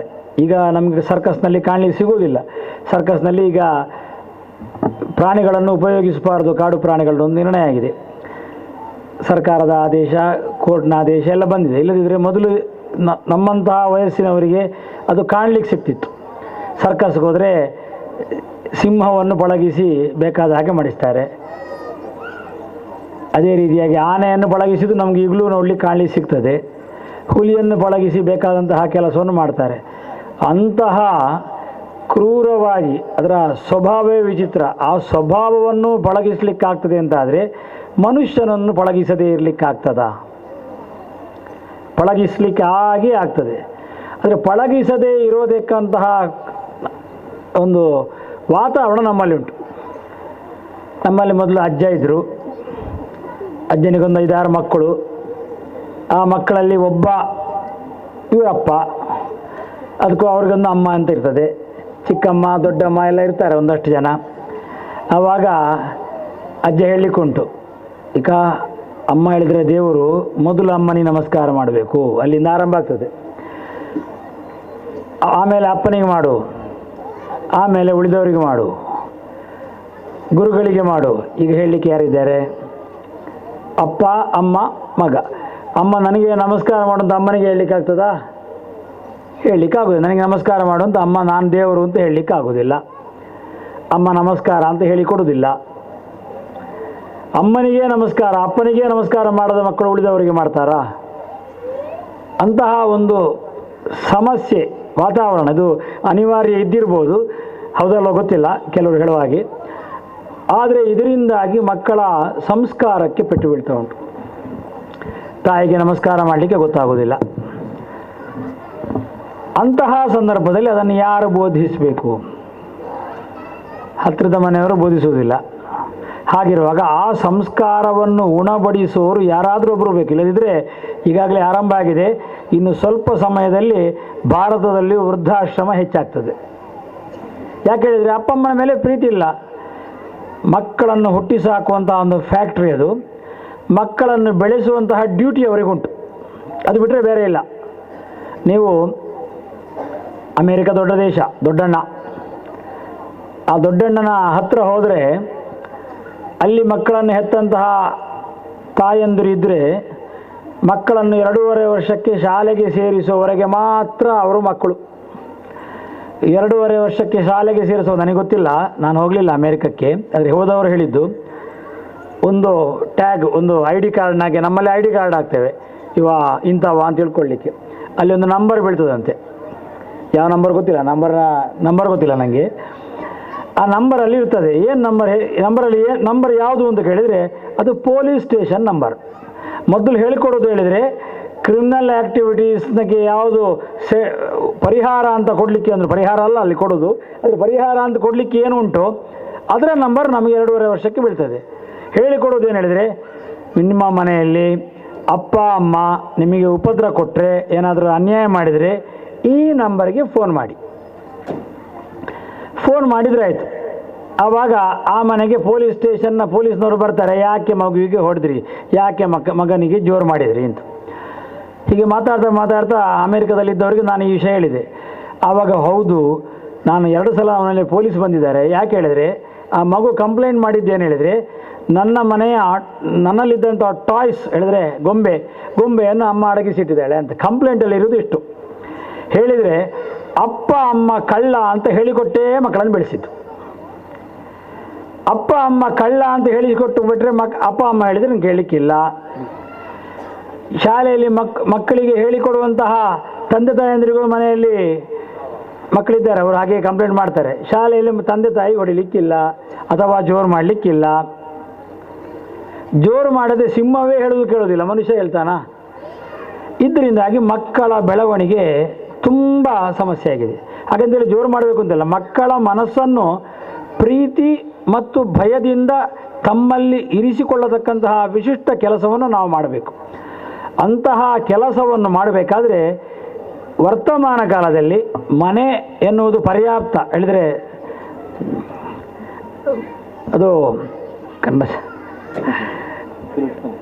ಅದು ನಮಗೆ ಬೇಕಾದ ಹಾಗೆ ನಮಗೆ ಎಲ್ಲವನ್ನು ಕೊಡ್ತದೆ ಅಂತ ನಾವು ಎಣಿಸ್ಲಿಕ್ಕೆ ಆಗೋದಿಲ್ಲ ಅಂತಾದರೆ ಆವಾಗ ಅದಕ್ಕೊಂದು ದಾರಿ ಒಬ್ಬ ಮನುಷ್ಯ ಅಥವಾ ಒಂದು ವ್ಯವಸ್ಥೆ ಅಥವಾ ಒಂದು ಸಂಸ್ಥೆ ಬೇಕು.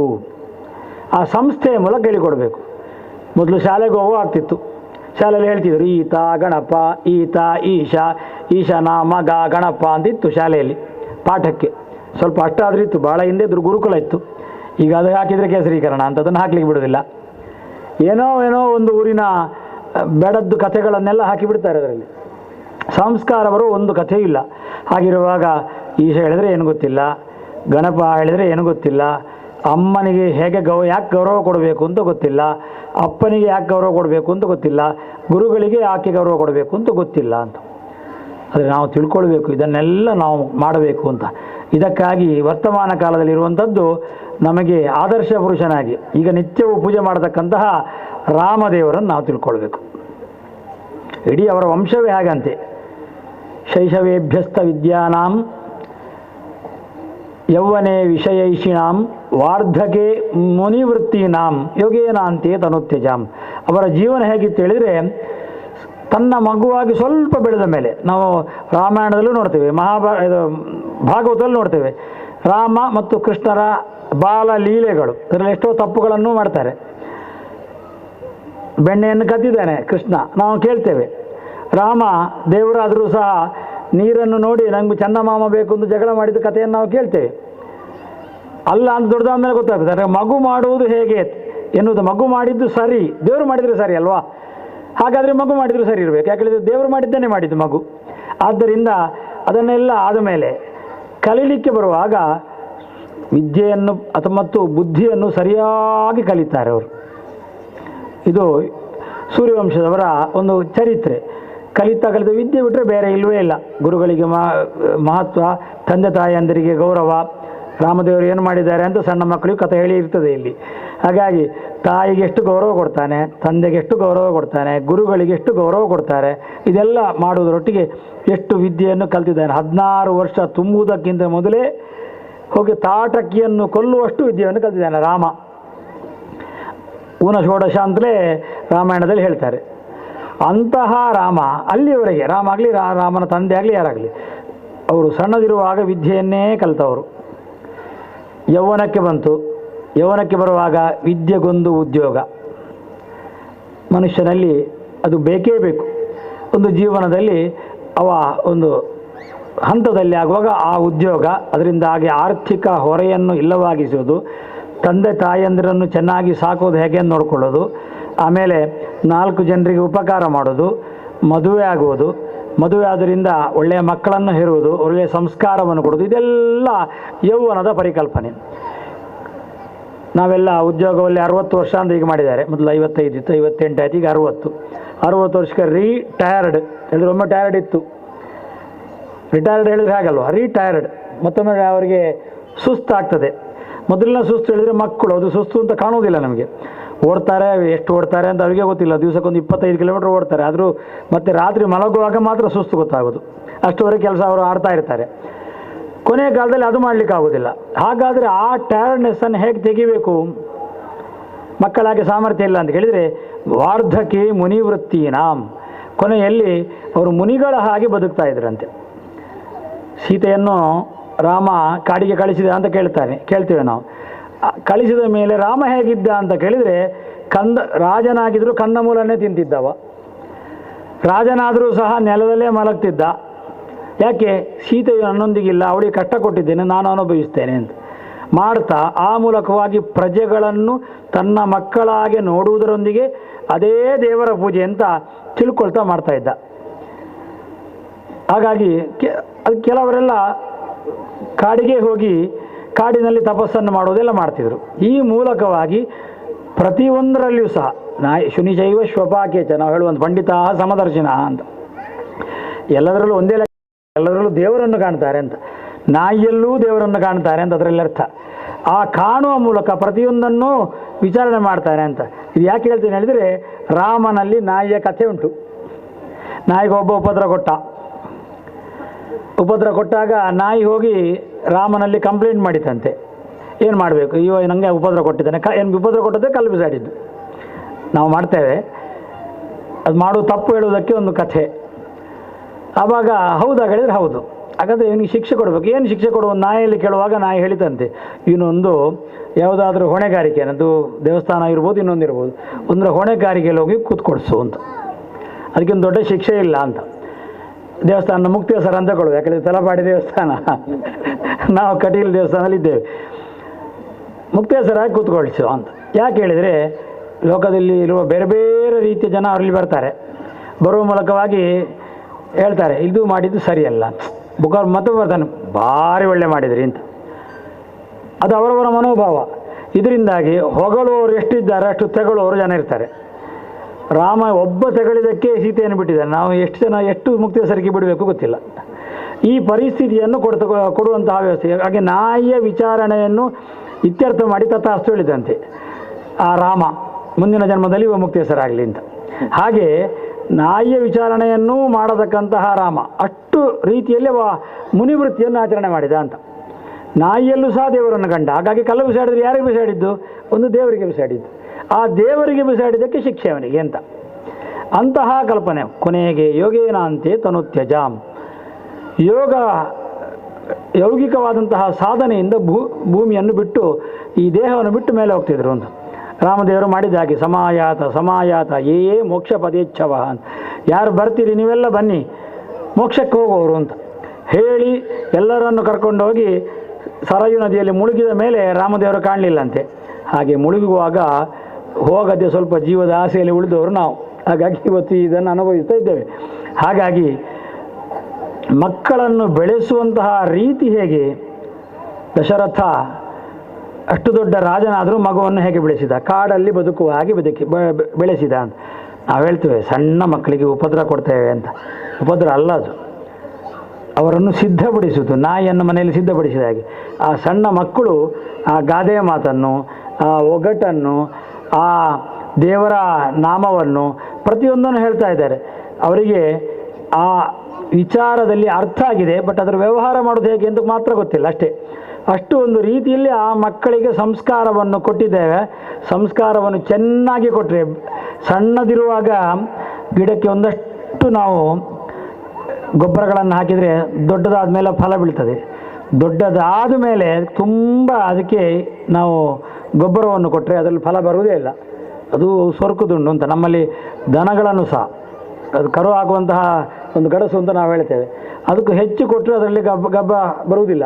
ಹಾಗಾಗಿ ಆಗ ಕೊಡಬಾರ್ದು, ಸಣ್ಣದಿರುವಾಗ ಕೊಡಬೇಕು. ಹಾಗಾಗಿ ಈ ಸಣ್ಣ ಮಕ್ಕಳಿಗೆ ಸಣ್ಣದಿರುವಾಗ ಎಸೆನ್ಸ್ ರೂಪದಲ್ಲಿ ಕೊಡುವಂತಹ ವಿಶೇಷವಾದಂತಹ ಚಾಕಚಕ್ಯತೆ ಇರತಕ್ಕಂತಹ ಒಬ್ಬ ದೇವರು ಅಂತಿದ್ದರೆ ಅವ ಕೇಶವ.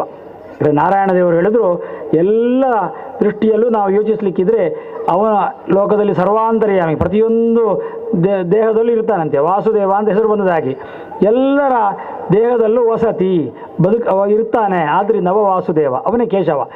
ಅವನನ್ನು ನಾವು ಸಂಕಲ್ಪಿಸಿ ಆ ಮಕ್ಕಳಲ್ಲಿ ಆ ಕೇಶವನನ್ನು ಕಾಣುವ ಮೂಲಕವಾಗಿ ವಿಶೇಷವಾಗಿ ಆರಾಧನೆ ಮಾಡಿದರೆ ಏನಾಗ್ತದೆ ಹೇಳಿದರೆ, ನಮ್ಮ ಭಾರತ ಅಮೇರಿಕದ ಹಾಗೆ ವೃದ್ಧಾಶ್ರಮದ ಒಂದು ಕೇಂದ್ರ ಆಗೋದಿಲ್ಲ, ಅಥವಾ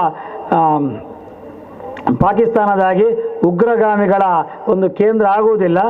ಬದಲಾಗಿ ತಂದೆ ತಾಯಿಯನ್ನು ಚೆನ್ನಾಗಿ ನೋಡತಕ್ಕಂತಹ ಅತ್ಯಂತ ಒಂದು ಸುಸಂಸ್ಕೃತವಾದಂತಹ ಮಕ್ಕಳಾಗಿ ಅವರು ದೊಡ್ಡವರಾಗಿ ಬೆಳೆಯುತ್ತಾರೆ. ಇದರಿಂದ ಭಾರತ ಎನ್ನುವುದು ಲೋಕದಲ್ಲಿ ಯಾವತ್ತೂ ಇರುವಾಗ ಭಾರತೀಯನಾಗಿರಬೇಕು ಅಂತ ಎನ್ನುವಂತಹ ಮಾತನ್ನು ಉಳಿಸುವಲ್ಲಿ ಯಶಸ್ವಿ ಆಗ್ತದೆ. ಆದ್ದರಿಂದ 31 ಮಕ್ಕಳಿದ್ದಾರೆ ಅಂತ ಈಗ ಹೇಳಿದರು, 31, 32. ಆ ಮಕ್ಕಳು 31ಕ್ಕಿಂತ 310 ಆಗಬೇಕಾದ್ರೆ ಈಗಾಗಲೇ ಹೇಳಿ ಸ್ವಲ್ಪ ಜಾಗದ ಅವಶ್ಯಕತೆ ಇದೆ.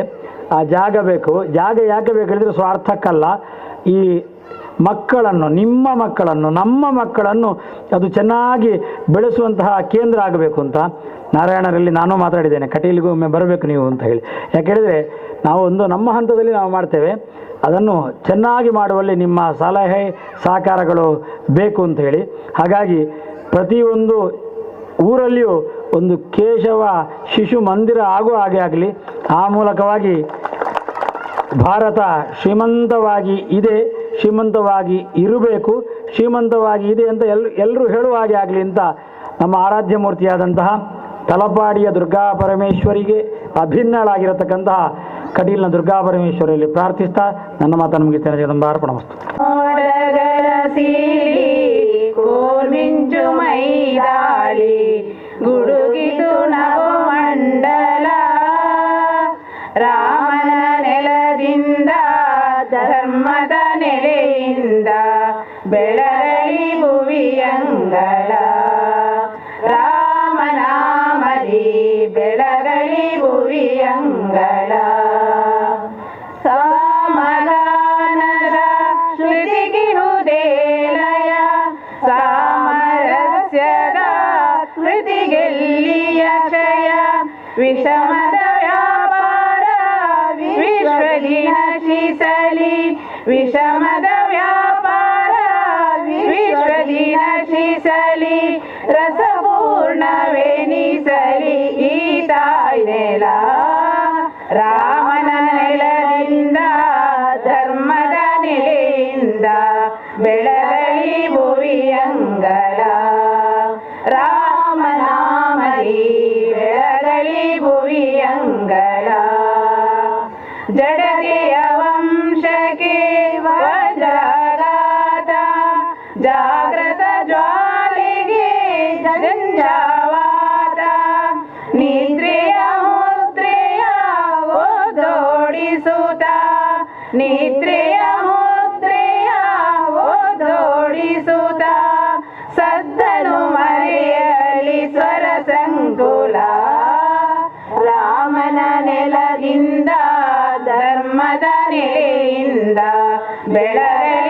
ಭುವಿಯಂಗಳ ರಾಮನಾಮದಿ ಬೆಳಗಲಿ ಭುವಿಯಂಗಳ ಉಜ್ವಲ ಸಂಸ್ಕೃತಿ ಉದ್ದೀಪಿಸಿದೆ ಉತ್ಕರ್ಷಕ್ಕೆ ಜಗ ಉಡ್ಡಯಿಸುತ್ತಿದೆ ಉತ್ಥಾನದುತ್ಸಾಹ ಜನರಿಗೆ ತುಂಬಿದೆ ಉತ್ಥಾನದುತ್ಸಾಹ ಜನರಿಗೆ ತುಂಬಿದೆ ಉಜ್ಜಯಿಸುತ್ತಲಿದೆ ಸನ್ಮಂಗಳ ರಾಮನ ನೆಲದಿಂದ ಧರ್ಮದ ನೆಲೆಯಿಂದ ಬೆಳಗಲಿ ಭುವಿಯಂಗಳ ರಾಮನಾಮದಿ ಬೆಳಗಲಿ ಭುವಿಯಂಗಳ ರಾಮನಾಮದಿ ಬೆಳಗಲಿ ಭುವಿಯಂಗಳ ರಾಮನಾಮದಿ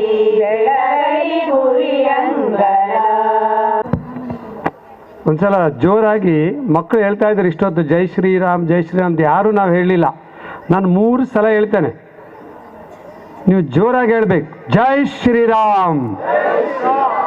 ಸಾಕಾಗುದಿಲ್ಲ. ನಾರಾಯಣ ಕಜೆಯವರು ಏನು ಕೆಲಸ ಮಾಡ್ತಾ ಇದ್ದಾರೆ ಅದಕ್ಕೆ ಇದು ಸಾಕಾಗ್ಲಿಕ್ಕಿಲ್ಲ. ಜೈ ಶ್ರೀರಾಮ್. ಸ್ವಲ್ಪ ಪರವಾಗಿಲ್ಲ, ಕೊನೆಯದಾಗಿ ಜೋರಾಗಿ ಹೇಳಬೇಕು. ಮಕ್ಕಳು ಕೂಡ ಹೇಳ್ಬೇಕು ಜೈ ಶ್ರೀರಾಮ್. ನಾನು ಮಂಗಳೂರಿನಲ್ಲಿ ರಾಮಾಯಣದ ಪೂಜೆಯನ್ನು ಮಾಡ್ತಕ್ಕಂಥ ದೇವರೇ ಇಲ್ಲಿದ್ದಾರೆ ನಮ್ಮ ಜೊತೆಗೆ ಇಬ್ಬರು. ಹಾಗೆ ನನಗೆ ಇವತ್ತು ಪೂರ್ತಿ ಜೀವನ ಧನ್ಯ ಆಯಿತು ಅಂತ ಅನಿಸಿತ್ತು.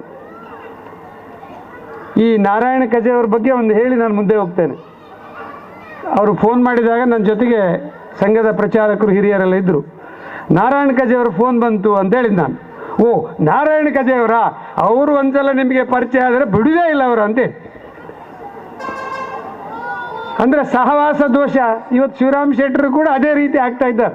ಇವತ್ತು ಯಾರು ಮಂಗಳೂರಿನಲ್ಲಿ ಇಂಥವ್ರನ್ನ ಈ ಕಾರ್ಯಕ್ರಮಕ್ಕೆ ಕರೆದಿಲ್ಲ ಅಂತ ಇಲ್ಲ. ನಾರಾಯಣ ಕಜೆಯವ್ರ ಫೋನ್ ಬಂತ, ಅಯ್ಯೋ ರಾಮ ಬರ್ತೇನಂತ ಒಪ್ಪಲೇಬೇಕು, ಆ ಪರಿಸ್ಥಿತಿ ಇದೆ. ನಾನು ಇವರು ಮೊದಲು ಕರೆದಾಗ ನಾನು ಮಹಾನಗರ ಸೇವಾ ಪ್ರಮುಖ ಆಗಿದ್ದೆ. ಹಾಗೆ ಹೇಳಿದೆ, ನಾನು ತುಂಬ ಹಿರಿಯರನ್ನ ಕಳಿಸ್ತೇನೆ, ನಾನು ಮತ್ತೊಂದು ಸಲ ಬರ್ತೇನೆ ಅಂತೇಳಿ ಹೀಗೆ ಹೇಳ್ತಾ ಒಂದು 5 ವರ್ಷ ಆಯಿತು. ಈಗ ಏನಾಯಿತು ಅಂದರೆ ಸೇವಾ ಭಾರತಿಗೆ ನಾನು ಕಾರ್ಯದರ್ಶಿ ಆಗಿ ಬಂದೆ. ಇದು ದೇವರ ಅನುಗ್ರಹ. ಈಗ ಅವರು ಕರೆದಾಗ ನಾನು ಬರೋದಿಲ್ಲ ಅಂತ ಹೇಳಲಿಕ್ಕೆ ಭಾರಿ ಕಷ್ಟ ಇದೆ. ಅಂಥ ನಾರಾಯಣ ಮತ್ತು ಶಿವ ಇವರಿಬ್ಬರು ಜೊತೆಗಿದ್ದು ಇವತ್ತು ಈ ಸಂಘಟನೆಯನ್ನು ತುಂಬ ಅತ್ಯುನ್ನತ ಮಟ್ಟಕ್ಕೆ ಕೊಂಡೊಯ್ತಾ ಇದ್ದಾರೆ. ನನಗೆ ಶಿವರಾಮ್ ಶೆಟ್ಟರು ಹೇಳಿದರು, ಈಗ ನನ್ನ ಮನಸ್ಸಲ್ಲಿ ಮತ್ತು ನನಗೆ ಆಯುಷ್ ಇದ್ದರೆ ಈ ಪರಮಪೂಜ್ಯ ಸರಸಂಘ ಚಾಲಕರು ಇಲ್ಲಿಗೆ ಬರಬೇಕು ಅಂತ ಹೇಳಿದರು. ಖಂಡಿತ ದೇವರು ನಿಮ್ಗೆ ಆ ಶಕ್ತಿಯನ್ನು ನಿಮ್ಮೆಲ್ಲ ಕಾರ್ಯಕರ್ತರಿಗೆ ಕೊಡ್ತಾನೆ. ಖಂಡಿತ ಪರಮಪೂಜ್ಯ ಸರಸಂಘ ಚಾಲಕರು ಇಲ್ಲಿಗೆ ಬರ್ತಾರೆ. ಅವ್ರಿಗೆ ಭಾಳ ಸಂತೋಷ. ಮತ್ತು ಪೂಜ್ಯರು ಹೇಳಿದರು, ಈಗ ಪ್ರತಿಯೊಂದು ನಗರದಲ್ಲಿ ಪ್ರತಿಯೊಂದು ಊರಿನಲ್ಲಿ ಶಿಶು ಮಂದಿರ ಆಗಬೇಕಂತ.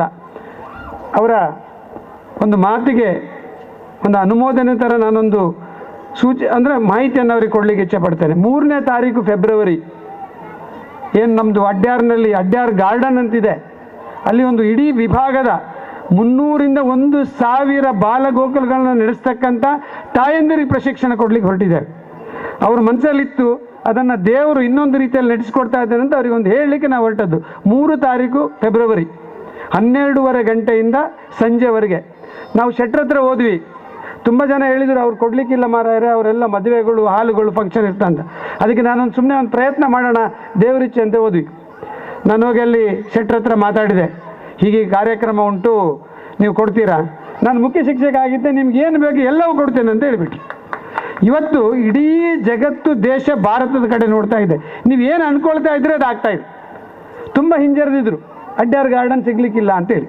ನಾನು ಸುಮ್ಮನೆ ಹೋಗಿ ನಮಸ್ತೆ, ಈಗ ಸಂಘದ ಕಾರ್ಯಕ್ರಮ ಇದೆ, ನಮ್ಮಲ್ಲಿ ಏನಿಲ್ಲ ಕೊಡ್ಲಿಕ್ಕೆ, ನಿಮಗೆ ಒಂದು ಮೇಂಟೆನೆನ್ಸ್ ಚಾರ್ಜ್ ಕೊಡ್ಬೋದು ಅಂತೇಳಿ.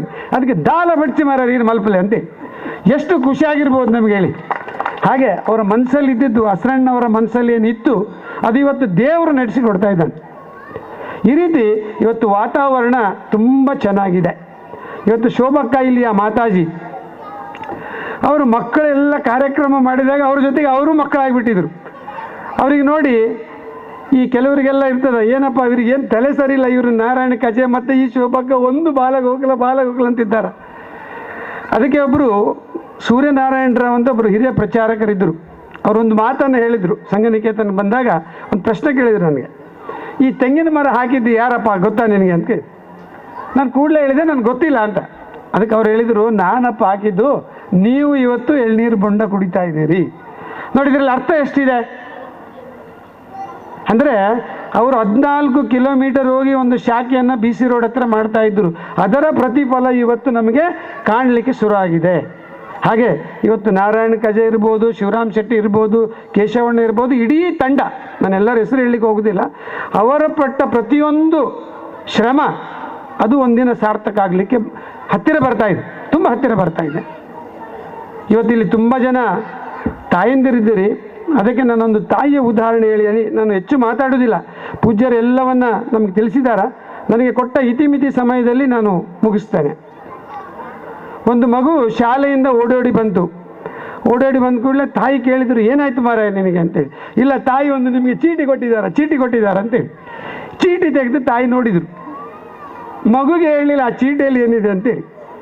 ಅವನಿಗೆ ಭಾರಿ ಕ್ಯೂರಿಯಾಸಿಟಿ ತುಂಟ, ಅವನು ಕೇಳಿದ ಏನುಂಟು ಅಂತೇಳಿ. ಅದಕ್ಕೆ ತಾಯಿ ಹೇಳಿದರು, ನೀನು ತುಂಬ ಜಾಣ ಇದ್ದಿದ್ದಿ, ನಿನಗೆ ಶಾಲೆಯಲ್ಲಿ ಆಗ್ತಾ ಇಲ್ಲ, ನಿನಗೆ ನಾನೇ ಶಿಕ್ಷಣ ಕೊಡಬೇಕು ಅಂತ ಹೇಳಿದರು.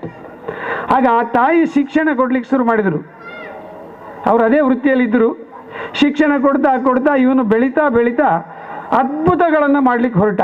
ಇವತ್ತೇನು ನಾವು ಇಲ್ಲಿ ಬೆಳಕಿನಲ್ಲಿ ಕೂತಿದ್ದೀವಿ, ಇದನ್ನು ಅವನು 9,999 ಸಲ ಪ್ರಯತ್ನ ಮಾಡಿದ, ಆದರೂ ಬೆಳಕು ಬರಲಿಲ್ಲ. 10,000 ಸಲ ಪ್ರಯತ್ನ ಮಾಡಿದಾಗ ಬೆಳಕು ಬಂತು. ಹಾಗೆ ಕೇಶವಣ್ಣ ಇವತ್ತು 10,000 ಸಲ ಒಬ್ಬರನ್ನ ಕರೀಲಿಕ್ಕೆ ಪ್ರಯತ್ನ ಮಾಡ್ತಾ ಇದ್ದಾರೆ, ಬೆಳಕು ಖಂಡಿತ ಬರ್ತಾ ಇದೆ. ಆ ವ್ಯಕ್ತಿ ಯಾರು ಅಂತ ಹೇಳಿದರೆ, ಅವನೇ ಮುಂದೆ ಥಾಮಸ್ ಆಲ್ವಾ ಎಡಿಸನ್ ಅಂತ ಆಗ್ಬಿಟ್ಟ. ಇವತ್ತು ಅವನ ಹೆಸರಲ್ಲಿ 1,035 ಪೇಟೆಂಟ್ಗಳಿದೆ. ಅಷ್ಟು ಸಂಶೋಧನೆಗಳನ್ನು ಮಾಡಿದ. ಅವನು ಮಾಡ್ತಾ ಇರಬೇಕಾದ್ರೆ, ಬೆಳೀತಾ ಇರಬೇಕಾದ್ರೆ ತಾಯಿ ತೀರಿ ಹೋಗ್ತಾರೆ. ಸಾಮಾನ್ಯ ತಾಯಿ ತೀರಿ ಹೋದ್ಮೇಲೆ ನಾವು ಒಂದ್ಸಲ ಮನೆಯನ್ನು ಸ್ವಚ್ಛ ಮಾಡಿ ಏನೇನಿದೆ ಅಂತ ನೋಡ್ತೇವೆ. ಆಗ ಆ ಚೀಟಿ ಕೊಟ್ಟದ್ದು ಬಿತ್ತು, ಕೆಳಗೆ ಬಿದ್ದಾಗ ಆ ಚೀಟಿಯಲ್ಲಿ ಬರೆದದ್ದು ನೋಡಿ ಅವನಿಗೆ ಕಣ್ಣೀರು ಬಂತು. ನನ್ನ ತಾಯಿ ಎಷ್ಟು ಶ್ರೇಷ್ಠ ತಾಯಿ, ನಮ್ಮ ಟೀಚರ್ ಈಗ ಶಾಲೆಯಿಂದ ಈ ಥರ ಬರೆದಿದ್ರು, ನಾನು ಅದೇನಂತ ಹೇಳಿಕ್ಕೆ ಹೋಗೋದಿಲ್ಲ, ನೀವು ಊಹಿಸ್ಕೊಳ್ಳಿ. ಈ ರೀತಿ ಬರೆದಿದ್ರು, ನನಗಿಷ್ಟು ಪರಿಶ್ರಮ ಪಟ್ಟು ನನ್ನನ್ನೊಬ್ಬ ಶ್ರೇಷ್ಠ ವ್ಯಕ್ತಿ ಮಾಡಿದ್ರಲ್ಲ ಅಂತ ಅವನಿಗೆ ಕಣ್ಣೀರು ಬಂತು. ಅಂದರೆ ಯಾವ ವ್ಯಕ್ತಿಯನ್ನು ಶಾಲೆಯಲ್ಲಿ ಸಾಕಾಗಿದೆ ಮಾರ ಇವನನ್ನು ಕೊಂಡೋಗಿ ಅಂತ ಹೇಳಿದಂಥ ವ್ಯಕ್ತಿಯನ್ನು ಒಬ್ಬ ಥಾಮಸ್ ಆಲ್ವಾ ಎಡಿಸನ್ ಮಾಡಬೇಕಾದ್ರೆ ಇವತ್ತು ಶೋಭಕ್ಕನಂದವರು ಸಾವಿರಾರು ಮಕ್ಕಳಿಗೆ ಇವತ್ತು ಇಲ್ಲಿ ಶಿಕ್ಷಣವನ್ನು ಕೊಡ್ತಾ ಇದ್ದಾರೆ. ಅವ್ರ ಹೆಸರು ಯಾಕಂದರೆ ಅವರೀಗ ಮಾತಾಜಿದ್ದಾರೆ, ಇಂಥ ನೂರಾರು ಜನ ತಾಯಂದಿರು ಇರ್ಬೋದು. ಹಾಗೆ ಇವತ್ತು ಕೇಶವ ಶಿಶು ಮಂದಿರ ಸಂಸ್ಕಾರ ಕೊಡುವ ಅಗ್ರಸ್ಥಾನದಲ್ಲಿದೆ. ಅದಕ್ಕೆ ಇತ್ತೀಚೆಗೆ ನಮಗೆ ಒಂದು ದೊಡ್ಡ ಸಂಸ್ಥೆಗಳು ಕರೆದಿದ್ರು, ಇನ್ಫೋಸಿಸ್, ಬಯೋಕಾನ್. ಅವ್ರು ಏನು ಹೇಳಿದ್ದಾರೆ ಅಂದರೆ, ವಿಶಾಲ ಕುಟುಂಬ ಅಂತ ಒಂದು ಕಲ್ಪನೆ ಕೊಟ್ಟಿದ್ದಾರೆ. ಅವ್ರಿಗೆ ಈಗ ಎಚ್ಚರ ಆಗಿದೆ, ಹಿಂದೂ ಉಳಿದಿಲ್ಲ, ಇನ್ನು ಈ ಥರ ಮುಂದುವರೆದ್ರೆ ಉಳಿದಿಲ್ಲ. ಯಾಕೆ ಉಳಿದಿಲ್ಲ? ಇವತ್ತು ಲವ್ ಜಿಹಾದ್ ಇದೆ, ಸುಪೋಷಿತ್ ಭಾರತ ಇದೆ. ಈಗ ಪೂಜ್ಯರು ಹೇಳಿದರು, ಮೊದಲು ನಾವೆಲ್ಲ ಏನು ತಿಂತಿದ್ವಿ? ನಾಸಾದಲ್ಲಿ ಒಂದು ರಿಸರ್ಚ್ ಮಾಡಿದರು. ಏನು ರಿಸರ್ಚ್ ಮಾಡಿದ್ರು ಅಂದರೆ, ಈ ಗಂಜಿ ಉಪ್ಪಿನಕಾಯಿ ತಿಂದವ್ರು ಎಷ್ಟು ಜನ ಇದ್ದಾರೆ, ಎಷ್ಟು ಹುಷಾರಿದ್ದಾರೆ ಅಂತ ರಿಸರ್ಚ್ ಮಾಡಿದರೆ 10 ಜನ ತಿಂದರು. 10 ಜನ ಗಂಜಿ ಉಪ್ಪಿನಕಾಯಿ ತಿಂದವರು ಅಲ್ಲಿ ಶ್ರೇಷ್ಠ ವಿಜ್ಞಾನಿಗಳು ಅಮೇರಿಕಾದಲ್ಲಿ ಕೂತ್ಕೊಂಡಿದ್ದಾರೆ. ಯಾಕೆ ಇದಾಯಿತು? ಇವತ್ತು ಪರಿಸ್ಥಿತಿ ಏನಾಗಿದೆ ಅಂದರೆ, ಯಾರು ಫ್ಲ್ಯಾಟಲ್ಲಿ AC ರೂಮ್ನಲ್ಲಿದ್ದಾರ ಅವರು ಬರ್ಗರ್ ಪಿಜ್ಜಾ ತಿಂದು ಸುಪೋಷಿತ್, ಮಾಲ್ ನ್ಯೂಟ್ರಿಷನ್ ಅಂತ ಹೇಳ್ತೇವೆ ಇಂಗ್ಲೀಷ್ನಲ್ಲಿ. ಮೋದಿಯವರೇ ನೇರ ಪೋಷಣ್ ಸೆ ರೋಷನ್ ಅಂತ ಒಂದು ಅಭಿಯಾನ ಮಾಡ್ತಾ ಇದ್ದಾರೆ. ಅದಕ್ಕೆ ನನ್ನನ್ನು ಸಂಘದ ಕಡೆಯಿಂದ ಪ್ರಾಂತ ಪ್ರಮುಖ ಅಂತ ಒಂದು ಕಾರ್ಯಕ್ರಮಕ್ಕೆ ಕರೆದಿದ್ರು. ಮೋದಿಯವರು ಎಷ್ಟು ಲಕ್ಷ್ಯ ಕೊಡ್ತಾ ಇದ್ದಾರೆ ಇವತ್ತಂತಂದರೆ, ಪ್ರತಿಯೊಂದು ಮಗು ಫಸ್ಟ್ 1000 ಡೇಸ್ ಅಂತೇಳಿ ಹೇಳ್ತಾ ಇದ್ದಾರೆ. ಗರ್ಭಾವಸ್ಥೆಯಿಂದ ಮಗು 2 ವರ್ಷ ಆಗುವವರೆಗೆ ಅದಕ್ಕೆ ಏನು ಪೋಷಕಾಂಶಗಳು ಬೇಕು ಅದನ್ನು ಕೊಡಬೇಕು. ನಾವು ಇವತ್ತೇನಾಗಿದೆ, ಪೂಜಾರಿ ಹೇಳಿದರು, ಮಗುವಿಗೆ ತೊಂದರೆ ಕೊಡಬಾರ್ದು, ತೊಂದರೆ ಕೊಡೋದು ಬರ್ಗರ್, ಕೋಕ್ ಏನು ಬೇಕಾದ್ರೂ ಕೊಡ್ತಾ ಇದೆ. ಪರಿಸ್ಥಿತಿ ಏನು ಮುಂದೆ? ಅವನಿಗೆ 25 ವರ್ಷ ಆಗ ಒಂದು ಅಲ್ಲಿ ಹೋಗಿ ಬಾಮರ ಇಜ್ಜಿ ಆಪೂಜಿ ಬಚ್ಚುಂಡು. ಇವರು ಗಟ್ಟಿದ್ದಾರೆ, 50 ವರ್ಷ 60 ವರ್ಷ 100 ವರ್ಷದವ್ರು ಗಟ್ಟಿದ್ದಾರೆ. ಇವನಿಗೆ 25 ವರ್ಷ ಯಾಕೆ ಆಗೋದಿಲ್ಲ? ಅವನದೇನು ಆಹಾರ ಪದ್ಧತಿ? ಇವತ್ತು ಮೋದಿಯವರು ಅದನ್ನು ಕೂಡ ಮುಟ್ಟಿದ್ದಾರೆ. ರಾಷ್ಟ್ರೀಯ ಸ್ವಯಂ ಸೇವಕ ಸಂಘ ಕೂಡ ಈ ಸುಪೋಷಿತ್ ಭಾರತ್ ಅಂತ ಒಂದು ದೊಡ್ಡ ಕಾರ್ಯಕ್ರಮವನ್ನು ಮಾಡ್ತಾ ಇದೆ. ಅದರಲ್ಲಿ ಕೂಡ ನಾವೆಲ್ಲರೂ ಭಾಗಿಯಾಗಬೇಕು. ಇವತ್ತು ಮೌಲ್ಯಗಳ ಬಗ್ಗೆ ಪೂಜ್ಯರು ತುಂಬ ಸ್ಪರ್ಶ ಮಾಡಿದರು. ನೋಡಿ, ಯದ್ಯದಾಚರತಿ ಶ್ರೇಷ್ಠ ತತ್ ದೇವೇತರೋ ಜನ. ಅಂದರೆ ಹಿರಿಯರು ಏನನ್ನು ಆಚರಣೆ ಮಾಡ್ತಾರ ಹಾಗೆ ಮಕ್ಕಳು ನಡ್ಕೊಂಡು ಹೋಗ್ತಾರೆ. ಇವತ್ತಿಲ್ಲಿ ಒಬ್ಬ ಹಿರಿಯ ಸ್ವಯಂ ಸೇವಕರು ಕೂತಿದ್ದಾರೆ, ನಾರಾಯಣ ಭಟ್ ಅಂತ ಅವ್ರ ಹೆಸರು, ರಿಟೈರ್ಡ್ ಮಾಸ್ಟ್ರು. ಅವ್ರು ಹಿಂದೆ ಬಂದು ನಿಂತ್ಕೊಂಡಿದ್ರು. ಅವ್ರಿಗೆ ವಯಸ್ಸು ಕೇಳಿದರೆ, ಅವರ ಸಕ್ರಿಯತೆ ಕೇಳಿದರೆ ನಿಮಗೆ ಆಶ್ಚರ್ಯ ಆಗ್ಬೋದು. ಅವ್ರು ಹೇಗೆ ಇಷ್ಟು ಮಾಡಿದಾರ? ಅವರು ಕೃಷಿಯಲ್ಲಿ ಸಮಾಜದೊಟ್ಟಿಗೆ ಸೇವೆ ಮಾಡ್ತಾ ಬದುಕ್ತಾ ಇದ್ದಾರೆ. ರಾಮನ ಬಗ್ಗೆ ಹೇಳಿದರು ಪೂಜ್ಯರು, ರಾಮನನ್ನು ಆಧರಿಸಬೇಕು, ರಾಮ ಅಂದರೆ ಏನು ಎಲ್ಲವನ್ನು ತಿಳಿಸಿದರು. ಇವತ್ತು ಇಡೀ ಜಗತ್ತು ಭಾರತವನ್ನು ನೋಡ್ತಾ ಇದೆ. ನಾನು ಇತ್ತೀಚೆಗೆ ಸೀತಾರಾಮ್ ಕೆದಿಲಾಯರೊಟ್ಟಿಗಿದ್ದೆ. ಅವರು ಭಾರತದ ಬಗ್ಗೆ ಒಬ್ಬರು ಹಿರಿಯರ ಹತ್ರ ಉತ್ತರ ಕೊಡ್ತಾ ಇದ್ರು. ಏನು ಬ್ರಹ್ಮ ಅಂದರೆ ಏನು, ಹಿಂದೂ ಅಂದರೆ ಏನು, ಭಾರತ ಅಂದರೆ ಏನು, ಸಾರಸ್ವತ ಅಂದರೆ ಏನು, ಇದೆಲ್ಲದರ ಅರ್ಥ ಜ್ಞಾನ, ಇದು ಸನಾತನವಾದದ್ದು ಅಂತ ಹೇಳಿದರು. ಒಬ್ರಿಗೆ ಹೇಳ್ತಾ ಇದ್ರು. ಅದಕ್ಕೆ ಅವ್ರು ಹೇಳಿದರು, ಭಾರತ ಎಲ್ಲಿದೆ ಅಂತ ಅವ್ರಿಗೆ ಪ್ರಶ್ನೆ ಕೇಳಿದರು. ಭಾರತ ಇವತ್ತು ಹಳ್ಳಿಗಳಲ್ಲಿದೆ. ಒಬ್ಬ ತಾಯಿ ಅವರು 5500 ಕಿಲೋಮೀಟರ್ ನಡಿಬೇಕಾದ್ರೆ ಒಬ್ಬ ತಾಯಿ ಬಂದು ಕಣ್ಣೀರಿಟ್ಟು ಅವ್ರ ಪಾದಕ್ಕೆ ನಮಸ್ಕಾರ ಮಾಡಿದರು. ಅದಕ್ಕೆ ಕೇಳಿದ್ರು, ಅಮ್ಮ ಏನಾಯಿತು ಏನಾಯಿತು? ಅದಕ್ಕೆ ಅವ್ರು ಹೇಳಿದರು, ನಾನೊಂದು ದೊಡ್ಡ ತಪ್ಪು ಮಾಡಿದ್ದೇನೆ, ಅದಕ್ಕೆ ಕ್ಷಮಿಸಬೇಕು ಅಂತ ಹೇಳಿದರು. ಏನಂದರೆ ಅವರ ಗಂಡ ದಿನನಿತ್ಯ ಕುಡಿದು ಮನೆಗೆ ಬರುವ. ಅದಕ್ಕೆ ಇವು ತಾಯಿ ಏನು ಮಾಡಿದ್ರು, ಒಂದು ಕರೆಂಟ್ ಕಂಬಕ್ಕೆ ಅವನನ್ನು ಕಟ್ಟಿ ಅವನಿಗೆ 3-4 ಬಕೆಟ್ ನೀರು ಹಾಕಿದರು. ಅದೊಂದು ದೊಡ್ಡ ಅಪರಾಧ ಅಂತ ಅನಿಸಿದ್ದು. ಆಗ ಕೆದಿಲಾಯರು ಹೇಳಿದರು, ಅಮ್ಮ ನೀವು ಮಾಡೋದು ಸರಿ ಇದೆ. ಇದನ್ನು ನಮ್ಮ ಬಾಲಗೋಕುಲಕ್ಕೆ ಬಂದ ಒಂದು ಮಗು ಅವರ ಅಜ್ಜನಿಗೆ ಹೋಗಿ ನಮಸ್ಕಾರ ಮಾಡ್ತಾಯಿತ್ತು. ದಿನ ನಮಸ್ಕಾರ ಮಾಡುವಾಗ ಅಜ್ಜ ಕುಡ್ದಿದ್ರು. ಒಂದು ದಿನ ನಮಸ್ಕಾರ ಮಾಡುವಾಗ ಅಜ್ಜ ಕುಡ್ದಿರಲಿಲ್ಲ. ಆಗ ಕೇಳಿದ್ದು, ಅಜ್ಜ ಹೇಳಿದರು, ನನಗೆ ನಮಸ್ಕಾರ ಮಾಡಬೇಡ ತಾಯಿ, ನಾನು ತಪ್ಪು ಮಾಡ್ತಾ ಇದ್ದೇನೆ ಅಂತೇಳಿ ಈ ಮಾತಾಜಿ ಹತ್ರ ಬಂದು ಈಗ ನಿಂತಿದ್ರು ಕಿಟಕಿಯಲ್ಲಿ. ನಾನು ನಿಮಗೆ ನಮಸ್ಕಾರ ಮಾಡಬೇಕು, ನನ್ನ ಮೊಮ್ಮಗು ನನಗೆ ಬಂದು ನಮಸ್ಕಾರ ಮಾಡಿದ್ದು ನನಗೆ ತುಂಬ ಬೇಸರ ಆಯಿತು. ನಾನು ದಿನನಿತ್ಯ ಕುಡಿದು ಬರ್ತಿದ್ದೆ, ಇವತ್ತು ಮಾತ್ರ ಕುಡಿದಿರಲಿಲ್ಲ, ನನ್ನ ಜೀವನದಲ್ಲಿ ಎಂದೆಂದು ಕುಡಿಯೋದಿಲ್ಲ, ನಾನು ಅವಳಿಗೆ ನಮಸ್ಕಾರ ಮಾಡ್ತೇನೆ. ಆ ಮಗುವಿಗೆ ಅಜ್ಜ ಹೇಳಿದರು, ನೀ ನನ್ನ ತಾಯಿ. ಈ ಒಂದು ಪದ್ಧತಿ ನಮ್ಮ ಕುಟುಂಬಗಳಲ್ಲಿ ಇತ್ತು. ಈಗ ಅದು ನಿಧಾನವಾಗಿ ಅಳಿಸಿ ಹೋಗ್ತಾ ಇದೆ. ಅದನ್ನು ಪುನರ್ ನಾವು ಪ್ರತಿಷ್ಠೆ ಮಾಡಬೇಕು. ರಾಮ 22 ತಾರೀಕಿಗೆ ಪ್ರತಿಷ್ಠೆ ಆಗ್ತಾ ಇದೆ, ಬಾಲರಾಮ. ಇಡೀ ಜಗತ್ತು ಭಾರತದ ಕಡೆ ನೋಡ್ತಾ ಇದೆ. ಇವತ್ತು ಸಮಸ್ಯೆಗಳಿದೆ, ಆದರೆ ಒಂದು ರಾಮ ಒಂದು ಪ್ರತಿಷ್ಠಾಪನೆ ಆದ ಮೇಲೆ ಇಡೀ ಜಗತ್ತಿನಲ್ಲಿ ಒಂದು ದೊಡ್ಡ ಬದಲಾವಣೆ ಬರ್ತಾ ಇದೆ ಅಂತ ನಮಗೆಲ್ಲ ಒಂದು ದೊಡ್ಡ ಆಶೆ ಇದೆ. ರಾಮ ಅಂದರೆ ಏನು? ರಾಮ ಅಂದರೆ ಪ್ರೀತಿ, ರಾಮ ಅಂದರೆ ಶಾಂತಿ, ರಾಮ ಅಂದರೆ ಸರ್ವಸ್ವ, ಎಲ್ಲರೂ ಶಾಂತಿ ಸುಖವಾಗಿರಬೇಕು. ಹಿತಭಾಷಿ, ಮಿತಭಾಷಿ, ಪೂರ್ವಭಾಷಿ ಅಂತ ಹೇಳ್ತೇವೆ. ಈ ಮಕ್ಕಳಿಗೆ ಈ 3 ಗುಣಗಳನ್ನು ಕಲಿಸಿಕೊಡ್ಬೇಕು. ನಾನು ಕೆಲವು ಶೆಟ್ರುಗಳು ತುಂಬ ನನಗೆ ಪರಿಚಯ ಇದೆ. ಅವರಿಗೆ ಕೇಳುವಾಗ, ಶೆಟ್ರೆ ಇನ್ನು ಇಲ್ಲಿ ಒಲ್ಪ ಅಂತ ಕೇಳೋರು, ಯಾರಿದ್ದೆ ಫ್ಲಾಟೆಡ್ ಇಲ್ಲ ಅಂತ. ಆ ಗುತ್ತು ಇದ್ದೆಲ್ಲ ಎಲ್ಲಿ ಆಯಿತು? ಇಜ್ಜಿ ಮಾರಾಗ ಭಾರಿ ಬಂಗಾಪುಂಡಿತ್ತೆ, ಏನು ಫ್ಲಾಟೆಡ್ ಇಲ್ಲ ಅಂತ. ಅಂದರೆ ಇವತ್ತು ಪರಿಸ್ಥಿತಿ ಏನಾಗಿದೆ ಅಂತಂದರೆ, ಎಲ್ಲರೂ ಹಳ್ಳಿಗಳನ್ನು ಬಿಟ್ಟು ನಾವು ಸಿಟಿಗೆ ಬರ್ತಾ ಇದ್ದೇವೆ. ದೊಡ್ಡ ದೊಡ್ಡ ಆಸ್ತಿಗಳು. ಅದಕ್ಕೆ ಏನು ಕೆದಿಲಾಯರು ಹೇಳಿದರು, ಭಾರತ ಎಲ್ಲಿದೆ ಅಂದರೆ ಹಳ್ಳಿಗಳಲ್ಲಿದೆ. ಅದಕ್ಕೆ ರಾಮನ ಪೂಜೆ ಮಾಡ್ತಾ ರಾಮನ 3 ಗುಣಗಳನ್ನು ನಾವು ಮಕ್ಕಳಿಗೆ ಕಲಿಸ್ಬೇಕು. ಹಿತವಾಗಿ ಮಾತಾಡಬೇಕು. ನಾವೇನು ಮಾಡ್ತೇವೆ, ಅವು ಅಂಚಮಾರ, ಅವು ಸರಿದ್ದಿ, ಇವು ಸರಿದ್ದಿ, ಎಲ್ಲರಿಗೆ ಬೇಯುದು. ಆದರೆ ನಾನು ಭಾರತಕ್ಕೋಸ್ಕರ ಏನಾದರೂ ಮಾಡಿದ್ದೇನೆ ಅಂತ ಪ್ರಶ್ನೆ ಕೇಳಿದಾಗ ನಮ್ಮ ಹತ್ರ ಉತ್ತರ ಇಲ್ಲ. ಪೂರ್ವ ಭಾಷೆ ಅಂದರೆ ಏನು? ನಾವು ಹೇಗೆ ಹೋಗ್ತೇವೆ, ಒಂದು ಫ್ಲಾಟಲ್ಲಿ ಹೋಗಬೇಕಾದ್ರೆ ಸರ್ತ ಹೋಗೋದು. ಒಬ್ಬನಿಗೆ ನಕ್ಕಿದ್ರೆ ಅವನಿಗೆ ಕಂಡಪಟ್ಟಿ ಲಾಸ್ ಆದಾಗೆ. ನಾನೊಂದು JSW ಅಂತ ದೊಡ್ಡ ಕಂಪನಿಗೆ ಹೋಗಿದ್ದೆ ಒಂದು ಸಲ. ಅದರಲ್ಲೇ 2 ನನ್ನ ಮಿತ್ರರಿರ್ತಾರೆ. ಒಬ್ಬರಿಗೊಬ್ಬರಿಗೆ ಪರಿಚಯ ಮಾಡ್ಕೊಂಡಿಲ್ಲ ಅವರು. ಯಾಕಂದರೆ ಅವನು ದೊಡ್ಡ ಪೋಸ್ಟಲ್ಲಿದ್ದಾನೆ, ವೈಸ್ ಪ್ರೆಸಿಡೆಂಟ್, ಇವಾಗ ಸಾಮಾನ್ಯ ಒಂದು DGM. ಇದಲ್ಲ ಪೂರ್ವ ಭಾಷೆ ಅಂದರೆ. ನಾನು ಪರಿಚಯ ಮಾಡ್ಕೋಬೇಕು. ನಾನು ಸುರೇಶ, ಇಲ್ಲಿದ್ದಾರ, ರಾಮ ಇಲ್ಲಿ ಕೂತ್ಕೊಂಡಿದ್ದಾರ. ಇಡೀ ಕರ್ನಾಟಕದಲ್ಲಿ ಮೂಲೆಗೆ ಅವ್ರಿಗೆ ಪರಿಚಯ ಆದರೆ ಸಾಕು. ನಾರಾಯಣ ಗಜೆ ಫೋನ್ ಬಂತು, ರಾಮನ ಏನು ಪೂರ್ವ ಭಾಷೆ ಇದೆ, ಅವ್ರು ಗಟ್ಟಿ ಇಟ್ಕೊಂಡ್ಬಿಟ್ಟಿದ್ದಾರೆ. ನಾರಾಯಣ ಗಜೆ ಬಲೆ, ಕೇಶವ ಮಂದಿರ, ಶಿಶು ಮಂದಿರಕ್ಕೆ ಬಲೆ ಅಂತ. ಈ ರೀತಿ ಆ ಪೂರ್ವ ಭಾಷೆಯನ್ನು ಕಲಿಬೇಕು. ಹಿತಭಾಷೆ, ಹಿತವಾಗಿ ಮಾತಾಡಬೇಕು. ನಾವೇನು ಮಾತಾಡ್ತೇವೆ, ಒಟ್ಟು ಮಾತಾಡ್ತೇವೆ. ಅವ್ರಿಗೆ ಹೇಳೋದು, ಇವ್ರಿಗೆ ಹೇಳೋದು, ಇಕ್ಕವರಿಗೆ ಬೇಯೋದು. ಆದರೆ ನಾನೇನು ಮಾಡಿದಂಥ ಪ್ರಶ್ನೆ ಮಾಡಿದಾಗ ಉತ್ತರ ಬರ್ತದೆ. ಪೂಜ್ಯರು ಹೇಳಿದರು, ನಮಗೆ ಒಂದೇ ಮಗು ಇದೆ, ನಮಗೆ ವೃದ್ಧಾಶ್ರಮ ಬರ್ತದೆ ಅಂತ ಹೇಳಿದರು. ಇದಕ್ಕೆ ಒಂದು ಸಣ್ಣ ಉದಾಹರಣೆ ಹೇಳ್ತೇನೆ. ನನಗೆ ಒಂದು 2 ನಿಮಿಷದಲ್ಲಿ ನನ್ನ ಮಾತನ್ನು ಮುಗಿಸ್ತೇನೆ. ನಮ್ಮ ಮನೆಗೆ ಇತ್ತೀಚೆಗೆ ಒಬ್ಬರು ಶೆಟ್ರು ಬಂದರು ಕುಂದಾಪುರ ಕಡೆಯಿಂದ. ನಮ್ಮ ಮನೆಯಲ್ಲಿ ಶ್ರೀಧರ್ ಸಾಗರ್ ಅಂತ ತುಂಬ ಹಿರಿಯ ಪ್ರಚಾರಕರು ಊಟಕ್ಕೆ ಬಂದಿದ್ದರು. ಅವರು ಆ ಹುಡುಗಿಯನ್ನು ಕರಿಬೇಕಪ್ಪ, ನಮ್ಮ ಗುರುಕುಲದಲ್ಲಿ ಓದಿದ್ದಾಳ ಅಂತ ಹೇಳಿದರು. ಅವಳು ಡಾಕ್ಟ್ರು. ನಾನು ಅವಳನ್ನು ಊಟ ಕರಿಬೇಕಂದ್ರೆ ಅವ್ರು ಸಿಗ್ತಾ ಇಲ್ಲ, ಏನು ಫೋನ್ ತೆಗಿತಾ ಇಲ್ಲ. ನೋಡಿದರೆ ಅವ್ರ ತಂದೆ ಫೋನ್ ಸಿಕ್ಕಿತ್ತು, ಅವ್ರ ಮನೆಗೆ ಬಂದರು. ಅವ್ರ ತಂದೆ ಒಂದು ಭಾಳ ಸಂತೋಷವಾದ ವಿಷಯವನ್ನು ನಮ್ಮ ಹತ್ರ ಹಂಚ್ಕೊಂಡ್ರು. ಇವಳಿಗೆ ಹುಡುಗನ ಹುಡುಕ್ತಾ ಇದ್ದೇವೆ, ಇವಳು ಬೆಂಗಳೂರು ಬೇಡ, ಮಂಗಳೂರು ಬೇಡ, ಪುತ್ತೂರು ಬೇಡ, ಯಾವ ಊರು ಬೇಡ, ಕುಂದಾಪುರದ ಸುತ್ತಮುತ್ತ ಇರ್ತಕ್ಕಂಥನೇ ಹುಡುಗ ಬೇಕು ಅಂತೇಳಿ. ನಮಗೆ ಆಶ್ಚರ್ಯ ಆಯಿತು, ಇದೇನು ವಿಚಿತ್ರ ಹೇಳ್ತಾ ಇದ್ದಾರಲ್ಲ ಇವರು. ನಾವು ಯಾರಾದರೂ ಈ ಥರ ಮಾತಾಡುವಾಗ ಒಂತೆ ಲೂಸ್ ಮಾರಾಯ, ನಾವು ತಮಾಷೆ ಮಾಡ್ತೇವೆ. ನೋಡಿದರೆ ಅವಳು ಹೇಳಿದ್ಲು, ನಾನು ಗುರುಕುಲದಲ್ಲಿ ಓದಿದ್ದೇನೆ, ನಮ್ಮ ಊರಿನ ಎಲ್ಲ ಪ್ರಜೆಗಳ ಸೇವೆ ಮಾಡಬೇಕು, ತಂದೆ ತಾಯಿ ಸೇವೆ ಮಾಡಬೇಕು. ಇದು ಗುರುಕುಲದ ವಿದ್ಯಾರ್ಥಿ ಮತ್ತು ಬೇರೆ ವಿದ್ಯಾರ್ಥಿಗೆ ವ್ಯತ್ಯಾಸ. ಅದಕ್ಕೋಸ್ಕರ ಇವತ್ತು ನಮ್ಮ ಎಲ್ಲ ಮಕ್ಕಳನ್ನು ಶಿಶು ಮಂದಿರಕ್ಕೆ ನೀವು ಕಳಿಸ್ಬೇಕು. ಇವತ್ತು ದೊಡ್ಡ ದೊಡ್ಡ ಕಂಪನಿಗಳು ನಮ್ಮೊಟ್ಟಿಗೆ ಕೈ ಜೋಡಿಸ್ಲಿಕ್ಕೆ ಬಂದಿದೆ. 100 ಕೋಟಿ, 1000 ಕೋಟಿ. ಪೂಜ್ಯರು ಹೇಳಿದರು, ನೀವು ಮಾಡಿ, ನೀವು ಬನ್ನಿ, ನಮಗೆ ತಿಳಿಸಿ, ನಾವು ಒಟ್ಟಿಗೆ ಸೇರುವ ಅಂತ. ಆ ರೀತಿ ಇಡೀ ದೇಶದ ಜಗತ್ತಿನ ಮೂಲೆ ಮೂಲೆಯಲ್ಲಿರ್ತಕ್ಕಂಥ ಇವತ್ತು ಜನ ನಮ್ಮೊಟ್ಟಿಗೆ ಬರ್ತಾ ಇದ್ದಾರೆ. ಒಳ್ಳೆ ಕೆಲಸ ಮಾಡಿ, ಹಿಂದೂ ಧರ್ಮ ಉಳಿಸಿ ಅಂತ ಇವತ್ತೆಲ್ಲರಿಗೂ ಅರ್ಥ ಆಗ್ತಾ ಇದೆ. ಅದಕ್ಕೋಸ್ಕರ ಇಲ್ಲಿ ಬಂದಂಥ ಪೂಜ್ಯರಲ್ಲಿ ಒಂದು ನಾನು ವಿನಂತಿ ಮಾಡ್ತೇನೆ. ಅವರು ಆಲ್ರೆಡಿ ಎಲ್ಲರಿಗೂ ಆಶ್ರಯದಾತರಿದ್ದಾರೆ. ನಾವೇ ಎಷ್ಟೋ ಪ್ರಶಿಕ್ಷಣಗಳನ್ನು ಕಟೀಲಲ್ಲಿ ಮಾಡಿದ್ದೇವೆ, ನಮಗೆಲ್ಲ ಸಹಕಾರ ಇದೆ. ನಿಮ್ಮೆಲ್ಲರ ಪರವಾಗಿ ಅವರಿಗೆ ಒಂದು ಚಪ್ಪಾಳೆ ಮೂಲಕ ಜೋರಾದ ಧನ್ಯವಾದ ತಿಳಿಸ್ಬೇಕು. ನೋಡಿ, ಸಾಕಾಗೋದಿಲ್ಲ, ನೀವು ಇನ್ನೊಂದ್ಸಲ ಹೋದರೆ ಅವು ಹೆಂಚಿನ ಮಾರಾಯ ಕೇಶವ ಶಿಶು ಮಂದಿರ, ಜೋರಾಗಿ ಒಂದು ಚಪ್ಪಾಳೆ ತಟ್ಟಿ ನೋಡುವ.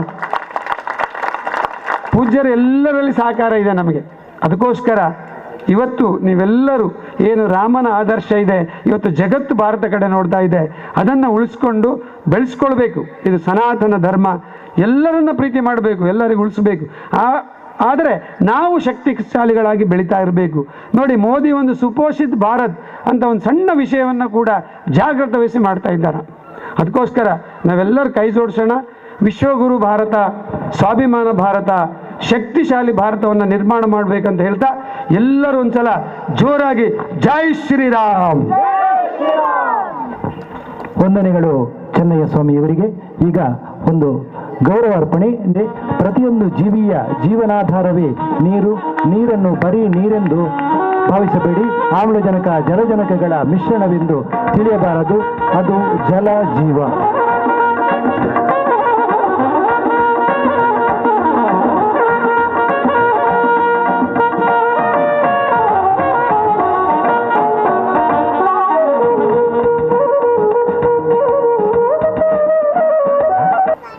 ಪೂಜ್ಯರಾದ ಶ್ರೀ ವೇದಮೂರ್ತಿ ಹರಿನಾರಾಯಣದಾಸ ಶರಣರು ನಮಗೆ ಆಶೀರ್ವಚನ ಮಾಡಬೇಕಾದ್ರೆ ರಾಮನ ಮತ್ತೆ ಕೃಷ್ಣನ ಕಥೆಯನ್ನು ಹೇಳಿದರು, ಅವರ ಜೀವನ ಚರಿತ್ರೆಯನ್ನು ಹೇಳಿದರು ನಮಗೆ. ಕೇಶವ ಶಿಶು ಮಂದಿರದಲ್ಲಿ ವಿದ್ಯಾಭ್ಯಾಸವನ್ನು ಪಡೆದಂಥ ಆ ವಿದ್ಯಾರ್ಥಿಗಳು ಮುಂದೆ ಜೀವನದಲ್ಲಿ ಯಾವ ರೀತಿಯಾದಂತಹ ಒಂದು ಸಾಧನೆಯನ್ನು ಮಾಡಬಹುದು, ಯಾವ ರೀತಿಯ ಜೀವನವನ್ನು ರೂಪಿಸಬಹುದು ಅನ್ನೋಂಥ ವಿಚಾರವನ್ನು ಸಂಘದ ಹಿರಿಯರು ಹೇಳಿದರು.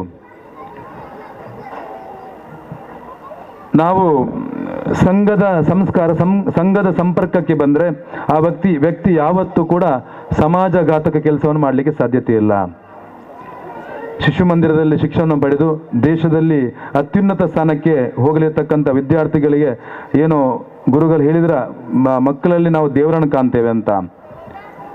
ನಾವು ಕೂಡ ಇದೇ ಬರುವ 22ನೇ ತಾರೀಕಿಗೆ ಸುಮಾರು 500 ವರ್ಷದ ಕಲಂಕ ವಿವಾದಿತ ಕಟ್ಟಡ 1928ರಲ್ಲಿ ಬಾಬರ ಏನು ವಿಕ್ರಮಾದಿತ್ಯ ಕಟ್ಟಿದಂಥ ಪ್ರಭು ಶ್ರೀರಾಮಚಂದ್ರನ ಜನ್ಮಸ್ಥಳದಲ್ಲಿ ಭವ್ಯ ಮಂದಿರ ಇತ್ತು. ಅದನ್ನು ಹೊಡೆದು ಹಾಕಿ ಅಲ್ಲಿ ಒಂದು ವಿವಾದಿತ ಕಟ್ಟಡವನ್ನು ನಿರ್ಮಾಣ ಮಾಡ್ತಾನೆ. ಅದೆಷ್ಟೋ ವರ್ಷದ ಕಲಂಕ. ಹಿಂದೂ ಸಮಾಜ ಸ್ವಾತಂತ್ರ್ಯ ಸಿಗಬೇಕಾದ್ರೆ ಸುಮಾರು 76 ಬಾರಿ ಯುದ್ಧ ಆಗಿದೆ. ಸುಮಾರು 2 ಲಕ್ಷ ಜನ ಅದಕ್ಕೆ ಪ್ರಾಣತ್ಯಾಗವನ್ನು ಮಾಡಿದ್ದಾರೆ ಬಂಧುಗಳೇ. ರಾಷ್ಟ್ರೀಯ ಸ್ವಯಂ ಸೇವಕ ಸಂಘದ ಮಾರ್ಗದರ್ಶನದಲ್ಲಿ ವಿಶ್ವ ಹಿಂದೂ ಪರಿಷತ್ ಏನು ಈ ಹೋರಾಟದ ಚುಕ್ಕಾನೆ ಹಿಡಿದ ನಂತರ ಆ ವಿವಾದಿತ ಕಟ್ಟಡ ಧ್ವಂಸ ಆಯಿತು. ಸುಮಾರು ಕರಸೇವಕರು ತಮ್ಮ ಪ್ರಾಣವನ್ನು ತ್ಯಾಗ ಮಾಡಿದರು. ಪ್ರಾಣತ್ಯಾಗ ಯಾವ ರೀತಿ ಹೋಯ್ತಂದ್ರೆ ಅವರು ರಕ್ತವನ್ನೇ ಹರಿಸಿದರು. ಅದರಲ್ಲಿ ಆ ಕರಸೇವಕರ ಪ್ರಾಣತ್ಯಾಗದ ಸಂಕೇತವಾಗಿ, ಅವರ ಪ್ರಾಣತ್ಯಾಗದ ಕಾರಣಕ್ಕೋಸ್ಕರ ಅದೆಷ್ಟೋ ಜನ ಕರಸೇವಕರು ಇಲ್ಲಿ ಕೂಡ ಇರ್ಬೋದು ನನ್ನ ಲೆಕ್ಕದಲ್ಲಿ. ಅವರೆಲ್ಲರ ಪರಿಶ್ರಮದ ಫಲವಾಗಿ ಅಲ್ಲಿ ರಾಮನ ಪ್ರಾಣ ಪ್ರತಿಷ್ಠೆ ಆಗುತ್ತೆ. ಈಗ ನಾಡಿದ್ದು ನಾವೇನು ಅದೆಷ್ಟು 500 ವರ್ಷದಿಂದ ಕಾಯ್ತಾ ಬಂದಂಥ ಪ್ರಭು ಶ್ರೀರಾಮಚಂದ್ರನ ಭವ್ಯ ಮಂದಿರ ನಿರ್ಮಾಣ ಆಗ್ಲಿಕ್ಕಿದೆ. ಇನ್ನು 2-3 ದಿವಸ ಮಾತ್ರ ಬಾಕಿ ಉಂಟು. ಪ್ರಭು ಶ್ರೀರಾಮಚಂದ್ರ ಈಗ ಅಕ್ಷತೆಯ ಮುಖಾಂತರದಲ್ಲಿ ನಮ್ಮ ಪ್ರತಿ ಮನೆಗೂ ಬಂದಾಗಿದೆ. ಬಂದಿದ್ದಾರಲ್ಲ, ಎಲ್ಲರ ಮನೆಗೆ ಬಂದಿದ್ದಾರಲ್ಲ ಪ್ರಭು ಶ್ರೀರಾಮಚಂದ್ರ. ನಾವೆಲ್ಲರೂ ಶ್ರೀರಾಮನ ಅಕ್ಷತೆಯನ್ನ ನಾಡಿದ್ದು ಆ ಪೂಜೆ ಮಾಡುವ ಮುಖಾಂತರ, ದೀಪವನ್ನು ಬೆಳಗುವ ಮುಖಾಂತರ ನಾವು ಆ ದಿವಸ ಪೂಜೆಯನ್ನು ಮಾಡಲಿಕ್ಕಿದ್ದೇವೆ. ಶ್ರೀರಾಮನ ಜೀವನ ಚರಿತ್ರೆಯನ್ನು ನಾವು ನೋಡಿದರೆ ನಾವು ಯಾರೂ ಕೂಡ ಸೋಲಿಕ್ಕೆ ಸಾಧ್ಯವಿಲ್ಲ ಬಂಧುಗಳು. ಯಾಕಂದರೆ ಶ್ರೀರಾಮಚಂದ್ರ ತುಂಬ ಸ್ಥಿತಪ್ರಜ್ಞ. ಇನ್ನೇನು ಶ್ರೀರಾಮಚಂದ್ರನ ಪಟ್ಟಾಭಿಷೇಕ ಆಗಬೇಕು ಅನ್ನೋ ಸಂದರ್ಭದಲ್ಲಿ ಅವರಿಗೆ ವನವಾಸಕ್ಕೆ ಹೋಗುವಂಥ ಪರಿಸ್ಥಿತಿ ಬಂತು. ಅವರು ಯಾವ ರೀತಿ ಪಟ್ಟಾಭಿಷೇಕ ಆಗುವ ಸಂದರ್ಭದಲ್ಲಿ ಯಾವ ರೀತಿ ಮನಸ್ಥಿತಿಯಲ್ಲಿದ್ರ ಅದೇ ರೀತಿ ವನವಾಸಕ್ಕೆ ಹೋಗೋಕೆ ಅದೇ ರೀತಿ ಇದ್ದರು. ಇವರ ಜೀವನ ಚರಿತ್ರೆಯನ್ನು ನೋಡಿದರೆ ನಾವು ಯಾವ ಪ್ರಾಣಿ ಪಕ್ಷಿ ಕೂಡ ಹಾನಿ ಮಾಡಲಿಕ್ಕೆ ಸಾಧ್ಯತೆ ಇಲ್ಲ ಬಂಧುಗಳೇ. ಯಾಕಂದರೆ ಸೀತಾಮಾತೆ ಅಪಹರಣ ಆದಾಗ ಜಟಾಯು ಅದನ್ನು ರಾವಣನನ್ನು ತಡಿಲಿಕ್ಕೆ ಬರ್ತದೆ. ಜಟಾಯುವನ್ನು ರಾವಣ ತುಂಡರಿಸ್ತಾನೆ, ರೆಕ್ಕೆಯನ್ನು ತುಂಡರಿಸ್ತಾನೆ. ಆ ಜಟಾಯುವಿಗೆ ಪಿತೃಮೇಧ ಶ್ಲೋಕವನ್ನು ಪಠಿಸುವ ಮುಖಾಂತರ ಜಟಾಯುವಿಗೆ ಮೋಕ್ಷವನ್ನು ಕೊಡ್ತಾರೆ ಶ್ರೀರಾಮಚಂದ್ರ.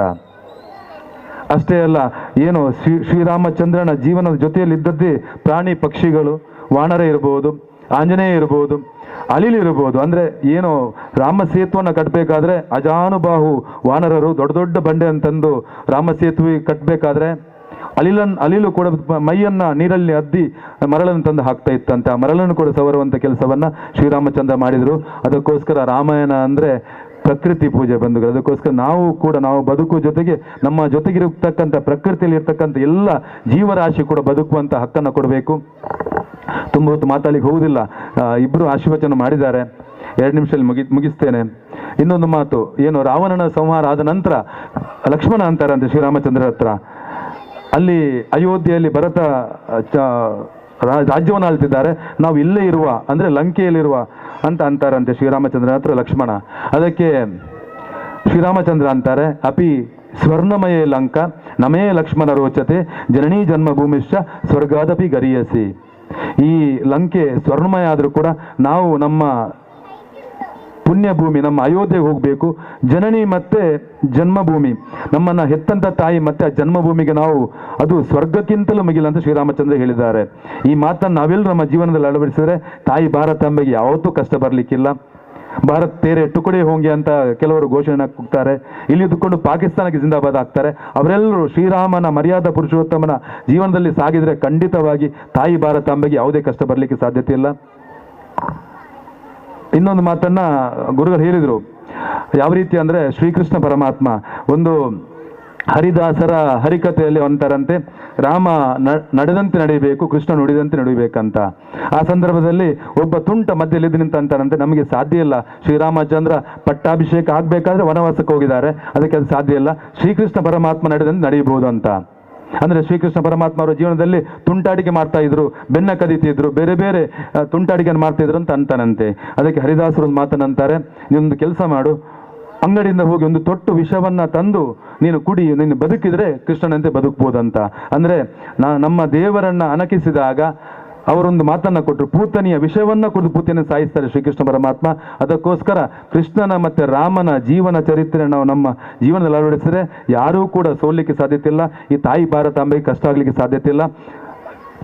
ನಾವೆಲ್ಲರೂ ಸುದಿನದ ಸಂದರ್ಭದಲ್ಲಿದ್ದೇವೆ. ನಮ್ಮ ಈ ಕಾಲಘಟ್ಟದಲ್ಲಿ ಶ್ರೀರಾಮನ ಮಂದಿರ ಒಂದು ಪ್ರಾಣ ಪ್ರತಿಷ್ಠೆಯ ಜೊತೆ ಲೋಕಾರ್ಪಣೆ ಆಗಲಿಕ್ಕಿದೆ. ನಮ್ಮೆಲ್ಲರ ಒಂದು ನಾಯಕ ನೇತೃತ್ವವನ್ನು ಇಡೀ ಭಾರತಕ್ಕೆ ನೇತೃತ್ವವನ್ನು ಕೊಟ್ಟು ಈ ಪ್ರಪಂಚದಲ್ಲಿ ಭಾರತವನ್ನು ಅತ್ಯುನ್ನತ ಅಂದರೆ ಪರಮವೈಭವ ಸ್ಥಿತಿ ಕೊಂಡೋಗತಕ್ಕಂಥ ನರೇಂದ್ರ ಮೋದಿಜಿ, ಯೋಗಿಜಿಯವರು ನಾಡಿದ್ದು ಪ್ರಾಣ ಪ್ರತಿಷ್ಠಾನ ಮಾಡಲಿಕ್ಕಿದ್ದಾರೆ. ಅದಕ್ಕೋಸ್ಕರ ನಾವೆಲ್ಲರೂ ಧನ್ಯರು. ಅವಕಾಶಕ್ಕಾಗಿ ವಂದಿಸ್ತಾನ ಮಾತನ್ನು ಮುಗಿಸ್ತೇನೆ. ಭಾರತ್ ಮಾತಾ ಕಿ ಜೈ. ಇದಕ್ಕಿಂತ ಮೊದಲು ಕೂಡ ನನ್ನನ್ನು ಈ ವೇದಿಕೆಗೆ ಒಮ್ಮೆ ನಮ್ಮ ನಾರಾಯಣನ್ ಹಾಗೂ ಅವರ ಟೀಮು ಕರೆದಿದ್ರು. ಆದರೆ ನಾನು ಆ ಸಂದರ್ಭದಲ್ಲಿ ವೇದಿಕೆಗೆ ಬರದೆ ಅದಕ್ಕಿಂತ ಮೊದಲೇ ಬಂದು ಇಲ್ಲಿ ಮಾತಾಡಿ ಹೋಗಿದ್ದೆ. ನಮ್ಮ ಚೆನ್ನಯ್ಯ ಸ್ವಾಮಿ ಅವರು ಹೇಳಿದರು, ನಾರಾಯಣನ್ ಒಮ್ಮೆ ಒಬ್ಬರನ್ನು ಐಡೆಂಟಿಫೈ ಮಾಡಿದರೆ ಮತ್ತೆ ಬಿಡುವುದಿಲ್ಲ ಅಂತ. ಇದು ನಿಜವಾಗಿಯೂ ಸತ್ಯದ ವಿಚಾರ.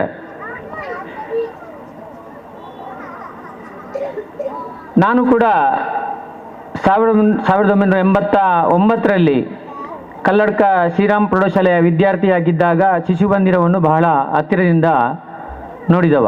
ಅದೇ ಸಮಯದಲ್ಲಿ ಅಲ್ಲಿ ಕೂಡ ಶಿಶು ಮಂದಿರ ಪ್ರಾರಂಭ ಆಗಿತ್ತು. ಇವತ್ತು ಮಕ್ಕಳನ್ನು ನೋಡುವಾಗ ನನಗೆ ಆ ಸಮಯ ನೆನಪಾಯಿತು. ನನಗೆ ಒಂದು ಚಿಕ್ಕ ಮಗುವಿಗೆ ನಮ್ಮ ರಾಷ್ಟ್ರೀಯ ಸ್ವಯಂ ಸೇವಕ ಸಂಘದ ಅಡಿಯಲ್ಲಿ ಬರುವಂಥ ಈ ಶಿಶು ಮಂದಿರದ ಮೂಲಕ ನಿಜವಾಗಿಯೂ ಒಂದು ಉತ್ತಮ ಸಂಸ್ಕಾರವನ್ನು ನಾವು ಕೊಡಬಹುದು. ನಾವು ನಮ್ಮ ಬಾಳ್ತಿಲ ಗ್ರಾಮದಲ್ಲಿ ಅಲ್ಲಲ್ಲಿ ಶಿಶು ಮಂದಿರವನ್ನು ಕಲ್ಲಡ್ಕ ಶ್ರೀರಾಮ್ ಪ್ರೌಢಶಾಲೆಯ ವಿದ್ಯಾವರ್ತಕ ಸಂಘದ ಅಡಿಯಲ್ಲಿ ತುಂಬ ಕಡೆ ಮಾಡಿದ್ದಾರೆ. ಅಲ್ಲಿ ಅದರ ಏನು ಶಿಶು ಮಂದಿರದ ಕಲಿಸಿದಂಥ ಸಂಸ್ಕಾರ ಈಗ ಸಹ ರಿಫ್ಲೆಕ್ಷನ್ ಆಗ್ತಾ ಇದೆ. ಅಂಥ ಒಂದು ಉತ್ತಮ ಸಂಸ್ಕಾರವನ್ನು ಈ ಶಿಶು ಮಂದಿರದಲ್ಲಿ ಮಾಡ್ತಾ ಇದ್ದಾರೆ. ಆದರೆ ನಾವು ತಂದೆ ತಾಯಿಗಳು ಈಗ ಪ್ರಸ್ತುತ ಒಂದು ಒಳ್ಳೆಯ ಶಾಲೆಗೆ ನಮ್ಮ ಮಕ್ಕಳನ್ನು ಕಲಿಸಿದರೆ, ಅವರಿಗೆ ಒಳ್ಳೆಯ ಬಟ್ಟೆ ಬರೆಗಳನ್ನು ಕೊಟ್ಟರೆ ಅಲ್ಲಿಗೆ ನಮ್ಮ ಕರ್ತವ್ಯ ಮುಗಿಯಿತು ಅಂತ ನಾವು ನೆನೆಸ್ತೇವೆ. ಆದರೆ ಅದು ತಪ್ಪು. ನಾವು ನಮ್ಮ ಮಕ್ಕಳನ್ನು ನಮ್ಮ ಕೈಯಾರೆ ಹಾಳು ಮಾಡ್ತೇವೆ. ಪೂಜ್ಯನೀಯ ಆಸರಣರು ಹೇಳಿದಾಗೆ ನಮಗೆ ಒಬ್ಬೊಬ್ಬರಿಗೆ ಒಂದೊಂದು ಮಕ್ಕಳು, ಎರಡೆರಡು ಮಕ್ಕಳು, ಅದಕ್ಕಿಂತ ಜಾಸ್ತಿ ಯಾರಿಗೂ ಮಕ್ಕಳಿಲ್ಲ. ಆ ಮಕ್ಕಳಿಗೆ ಯಾವುದೇ ಕೆಲಸವನ್ನು ಕೂಡ ನಾವೇ ಮಾಡ್ತಾ ಇದ್ದೇವೆ. ಬೆಳಗ್ಗೆ ಎದ್ದಾಗ ಅವರ ಹೊದಿಕೆಯನ್ನು ಕೂಡ ನಾವೇ ಮಡ್ಚಿಡ್ತೇವೆ. ನಮ್ಮಲ್ಲಿ ಒಬ್ಬರು ಸಂಘದ ಹಿರಿಯರು ಬಂದಿದ್ದರು. ಆಗ ನನ್ನ ಮಗನಲ್ಲಿ ಒಂದು ಪ್ರಶ್ನೆ ಕೇಳಿದರು, ನೀನು ರಾತ್ರಿ ಹೊದ್ದಂಥ ಬಟ್ಟೆ ಏನಿಂತ ಅದನ್ನು ನೀನೇ ಮಡ್ಚಿಡ್ತೀಯ ಅಂತ. ಅವನು ಹೌದು ಅಂತ ಹೇಳಿದ. ನಾವು ಯಾವ ರೀತಿ ನಮ್ಮ ಮಕ್ಕಳಿಗೆ ಸಂಸ್ಕಾರವನ್ನು ಕಲಿಸ್ತೇವೆ ಅದೇ ರೀತಿ ಮಕ್ಕಳು ಇರ್ತಾರೆ. ಅವರ ಬಟ್ಟಲನ್ನು ನಾವೇ ತೊಳೆಯುತ್ತೇವೆ, ಅಥವಾ ಅವರಿಗೆ ಶೂವಿಗೆ ಏನು ಪಾಲಿಸಿ ಹಾಕೋದು ಅದನ್ನು ನಾವೇ ಮಾಡ್ತೇವೆ. ಹೀಗೆ ಮಾಡಿದರೆ ನಾವು ಖಂಡಿತವೇ ಮಕ್ಕಳನ್ನು ಹಾಳು ಮಾಡ್ತೇವೆ. ನಾವು ಈಗೀಗ ನೋಡ್ತಾ ಇದ್ದೇವೆ. ಮೊನ್ನೆ ನಮ್ಮ ಒಮ್ಮೆ ಕೋರ್ಟ್ನ ಒಬ್ಬರು ಸ್ಟಾಫು, ಅವರ ಮಗ 16 ವರ್ಷದ ಹುಡುಗ, ಅವ ಮನೆಯಲ್ಲಿ ಒಬ್ಬನೇ ಮಗ. ಒಂದು SSLC ಆಗಬೇಕಾದ್ರೆ ಒಂದು ತಿಂಗಳು ರಜೆ ಮಾಡಿದರು ಅವನಿಗೆ ಕಲಿಸಬೇಕು ಅಂತ. ಹಾಗೆ ಇರಬೇಕಾದ್ರೆ ಇತ್ತೀಚೆಗೆ ಒಂದು 4-5-6 ತಿಂಗಳ ಮೊದಲು KTM ಬೈಕನ್ನು ಕೊಟ್ಟಿದ್ದರು. ಇಬ್ಬರು ಮಕ್ಕಳು, ಇನ್ನೊಬ್ಬ ನೆರೆಕರೆಯ ಒಬ್ಬ 16 ವರ್ಷದ ಹುಡುಗ, ಲೈಸೆನ್ಸ್ ಇಲ್ಲ, ವೀಲಿಂಗ್ ಮಾಡಿ ಒಂದೇ ಡಿವೈಡರ್ಗೆ ಹೋಗಿ ಕಾವೂರಿನ ಹತ್ತಿರ ಹೊಡೆದ್ರು ಒಂದು ಬೈಕ್ ಇದಕ್ಕೆ ಡಿವೈಡರ್ಗೆ. ಅಲ್ಲಿ ಇಬ್ಬರು ತೀರ್ಕೊಂಡ್ರು. ನಾನು ಯಾಕೆ ಈ ವಿಷಯವನ್ನು ಇಲ್ಲಿ ಹೇಳ್ತಾ ಇದ್ದೇನೆ ಅಂತ ಹೇಳಿದರೆ, ನಮ್ಮ ಮಕ್ಕಳು ಅಂತ ಹೇಳಿದರೆ ನಮ್ಮ ದೇವರು ಸಮಾನ. ಹಾಗಂತ ಹೇಳಿಕೊಂಡು ಅವರಿಗೆ ಬೆಲೆ ಬಾಳುವಂಥ ವಸ್ತು ಕೊಡಬೇಕಂತ ಇಲ್ಲಿಲ್ಲ. ಅಂಥ ತಪ್ಪುಗಳನ್ನು ನಾವು ಮಾಡ್ತಾ ಇದ್ದೇವೆ. ಇನ್ನೊಂದು ರೀತಿಯಲ್ಲಿ ನಾವು ಅವರಿಗೆ ಕೇಳಿದಷ್ಟು ಹಣ, ಯಾಕೆಂದರೆ ನನ್ನಲ್ಲಿ ಇರೋದು ಒಬ್ಬನೇ ಮಗ, ಅವ ಎಷ್ಟು ಕೇಳ್ತಾನೆ ಅವಷ್ಟು ಹಣವನ್ನು ಕೊಡ್ತೇವೆ.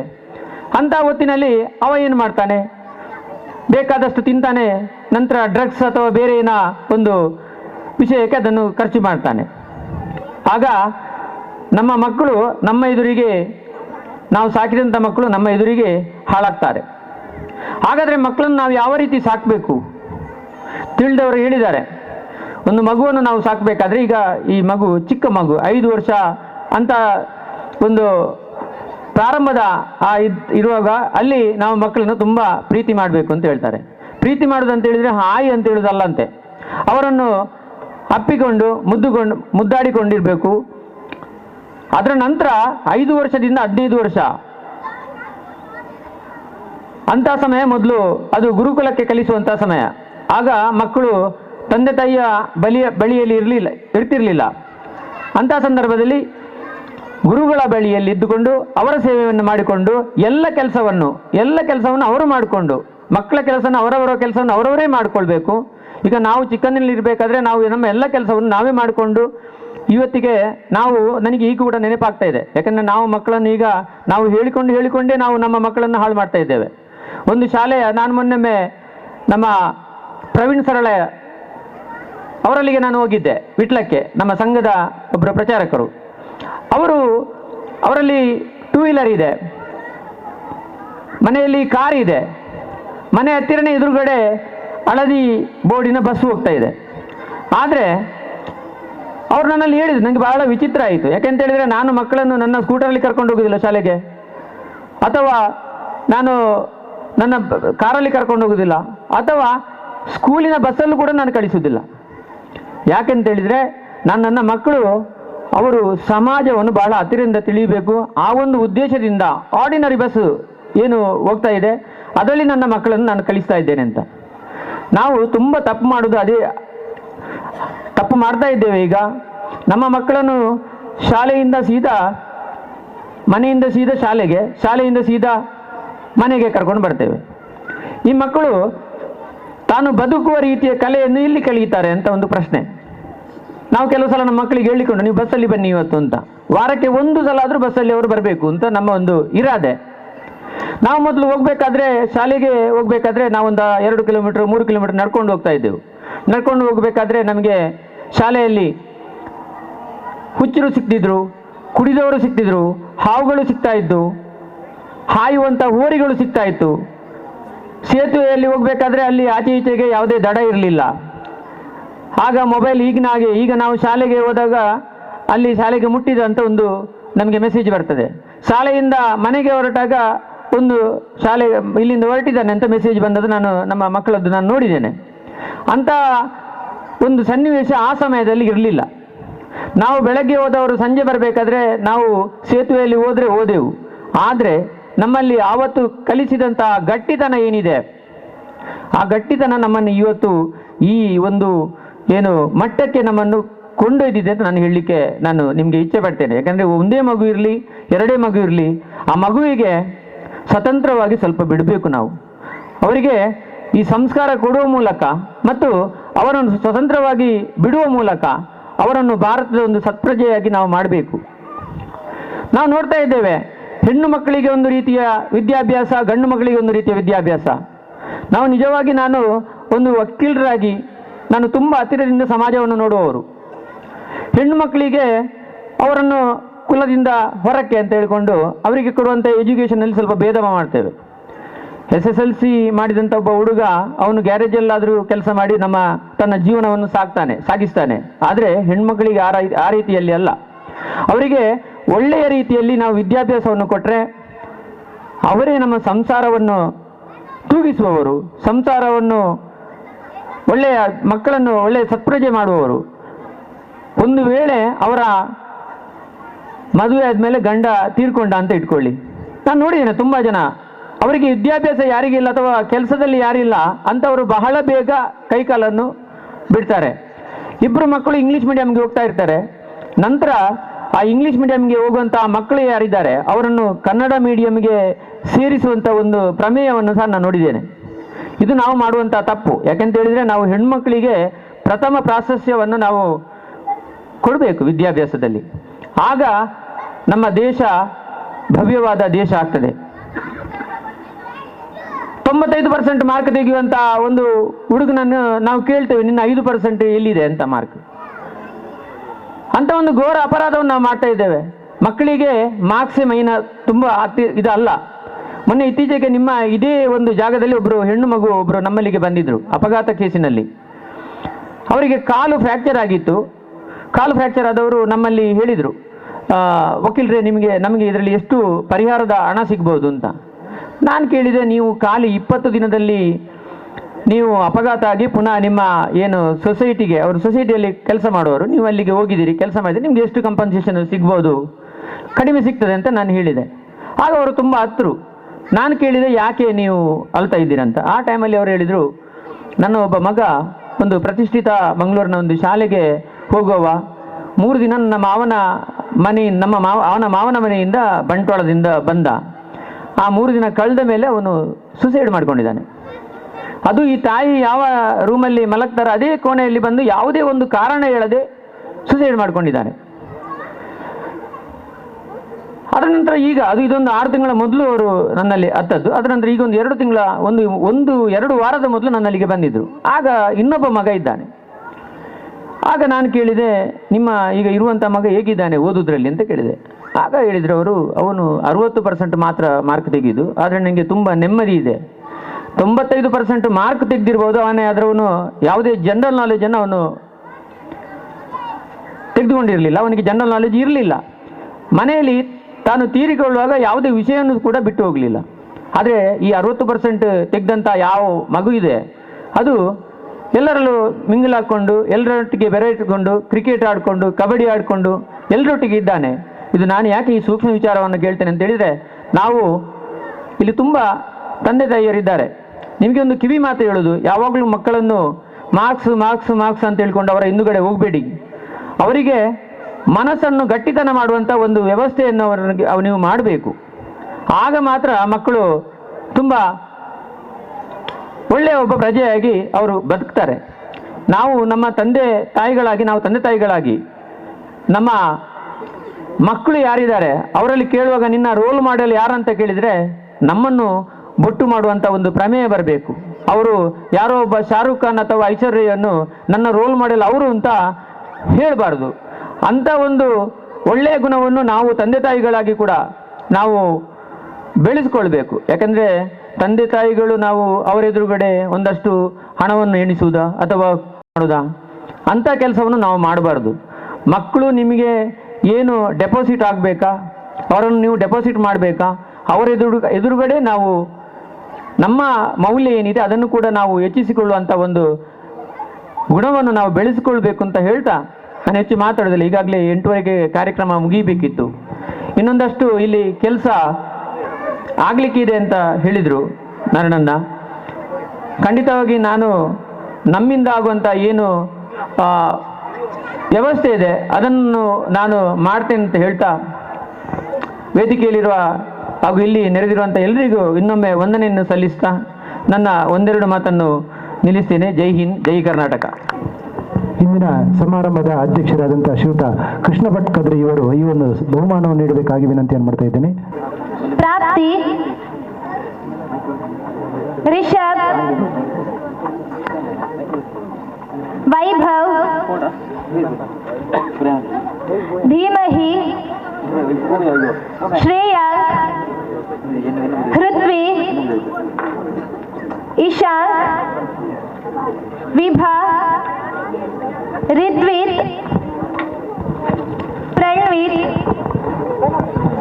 ಆರ್ವಿ, ಆರ್ಯನ್, ಧನ್ವೀತ್, ವಿರಾಜ್, ಸೋಹನ್, ಕ್ರಿಯಾನ್ಸ್, ಲಿಶಾ, ಅದ್ವಿಕ್, ಪೂರ್ಣಾಂಶ್,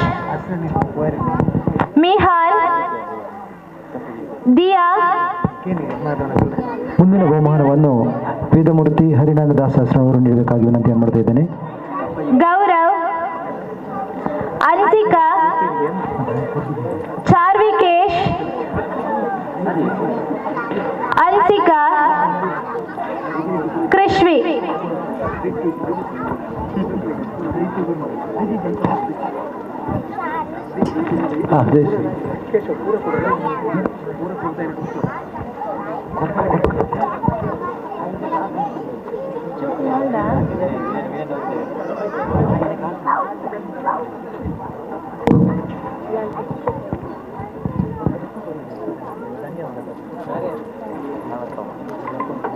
ತುರ್ತು ಕಾರ್ಯಕ್ರಮದ ನಿಮಿತ್ತ ಶ್ರೀಯುತ ಹರಿನಾರಾಯಣ ದಾಸರವರು ವೇದಿಕೆಯಿಂದ ತೆರಳುತ್ತಿದ್ದಾರೆ. ಅವರಿಗೆ ಶಿಶುಮಂದಿರದ ಪರವಾಗಿ ತುಂಬ ಹೃದಯದ ಧನ್ಯವಾದಗಳನ್ನು ಸಮರ್ಪಿಸಿದ್ದೇನೆ. ಈ ಕಾರ್ಯಕ್ರಮಕ್ಕೆ ಬಂದು ಈ ಕಾರ್ಯಕ್ರಮವನ್ನು ಯಶಸ್ವಿ ಮಾಡಿಕೊಟ್ಟಂತ ಹರಿನಾರಾಯಣ ದಾಸರರು ಆನುವಂಶಿಕ ಅರ್ಚಕರು ಶ್ರೀ ದುರ್ಗಾಪರಮೇಶ್ವರಿ ದೇವಸ್ಥಾನ ಕಟೀಲು ಇವರಿಗೆ ಶಿಶುಮಂದಿರದ ಪರವಾಗಿ ನಿಮ್ಮೆಲ್ಲರ ಪರವಾಗಿ ತುಂಬ ಹೃದಯದ ಧನ್ಯವಾದಗಳನ್ನು ಸಮರ್ಪಿಸಿದ್ದೇನೆ. ಮುಂದಿನ ಬಹುಮಾನವನ್ನು ಶ್ರೀಯುತ ಶ್ರೀಧರ್ ಶೆಟ್ಟಿ ಪುಳಿಂಚ ಇವರು ನೀಡಬೇಕಾಗಿ ವಿನಂತಿಯನ್ನು ಮಾಡ್ತಾ ಇದ್ದಾರೆ. 8ರಿಂದ 10ನೇ ತರಗತಿ ಬಾಲಕರ ವಿಭಾಗ 100 ಮೀಟರ್ ಓಟ ಪ್ರಥಮ ರೋಷನ್, ದ್ವಿತೀಯ ಲಕ್ಷ್ಮೀಶ. ಆದಷ್ಟು ಬೇಗ ಬರಬೇಕು, ಆದಷ್ಟು ಬೇಗ ತಮ್ಮ ಬಹುಮಾನವನ್ನು ಸ್ವೀಕರಿಸಬೇಕು. ರೋಷನ್, ದ್ವಿತೀಯ ಲಕ್ಷ್ಮೀಶ. ಬಾಲಕಿಯರ ವಿಭಾಗ ಲಿಂಬೆ ಚಮಚ, ಪ್ರಥಮ ಸ್ವಸ್ತಿಕ, ದ್ವಿತೀಯ ಶಿವಾನಿ. 10ನೇ ತರಗತಿ ಬಾಲಕರ ವಿಭಾಗ ಮೈದಾನದಿಂದ ನಾಣ್ಯ ಹುಡುಕುವುದು, ಪ್ರಥಮ ರೋಷನ್, ದ್ವಿತೀಯ ಗಾಯನ್. 4ರಿಂದ 7ನೇ ತರಗತಿ 12 ಮೀಟರ್ ಓಟ ಬಾಲಕರ ವಿಭಾಗ ಪ್ರಥಮ ನಿಶಾನ್, ದ್ವಿತೀಯ ಪ್ರದ್ಯುನ್. ಬಾಲಕಿಯರ ವಿಭಾಗ 100 ಮೀಟರ್ ಓಟ ಪ್ರಥಮ ಲಿಖಿತ, ಪ್ರಥಮ ಲಿಖಿತ, ದ್ವಿತೀಯ ಕೌಸಲ್ಯ, ಕೌಸಲ್ಯ 4ರಿಂದ 7ನೇ ತರಗತಿ ಬಾಲಕಿಯರ ವಿಭಾಗ 100 ಮೀಟರ್ ಓಟ, ಪ್ರಥಮ ತೃಪ್ತಿ, ಪ್ರಥಮ ತೃಪ್ತಿ. ದ್ವಿತೀಯ ಜೀವಿತ, ದ್ವಿತೀಯ ಜೀವಿತ ಒಂಟಿಕಾಲಿನ ಓಟ ಬಾಲಕಿಯರು, ಪ್ರಥಮ ತೃಪ್ತಿ, ಪ್ರಥಮ ತೃಪ್ತಿ. ದ್ವಿತೀಯ ಶಿವಾನಿ. 1ರಿಂದ 3ನೇ ತರಗತಿ ಬಾಲಕರು 50 ಮೀಟರ್ ಓಟ, ಪ್ರಥಮ ಯದ್ವಿತ್. ಮುಂದಿನ ಬಹುಮಾನವನ್ನು ಶ್ರೀಯುತ ಚೆನ್ನಯ್ಯ ಸ್ವಾಮಿ ಅವರು ನೀಡಬೇಕಾಗಿ ವಿನಂತಿ ದ್ವಿತೀಯ ಸಮನ್ಯು, ದ್ವಿತೀಯ ಸಮನ್ಯು ಬಾಲಕಿಯರು 50 ಮೀಟರ್ ಓಟ, ಪ್ರಥಮ ರಿಯಾ, ಪ್ರಥಮ ರಿಯಾ. ದ್ವಿತೀಯ ಚಾವಿಶ್ರೀ, ದ್ವಿತೀಯ ಚಾವಿಶ್ರೀ.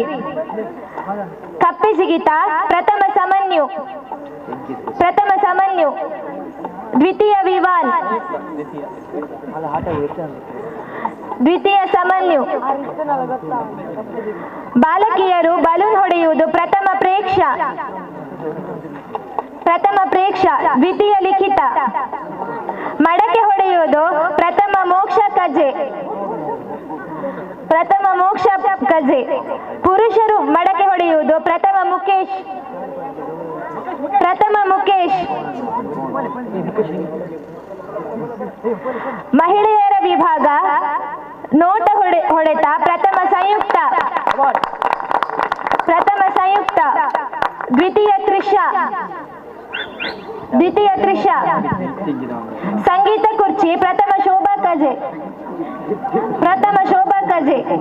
ದ್ವಿತೀಯ ಜಯಂತಿ ಪಿಲಿಕೂರು, ದ್ವಿತೀಯ ಜಯಂತಿ ಪಿಲಿಕೂರು.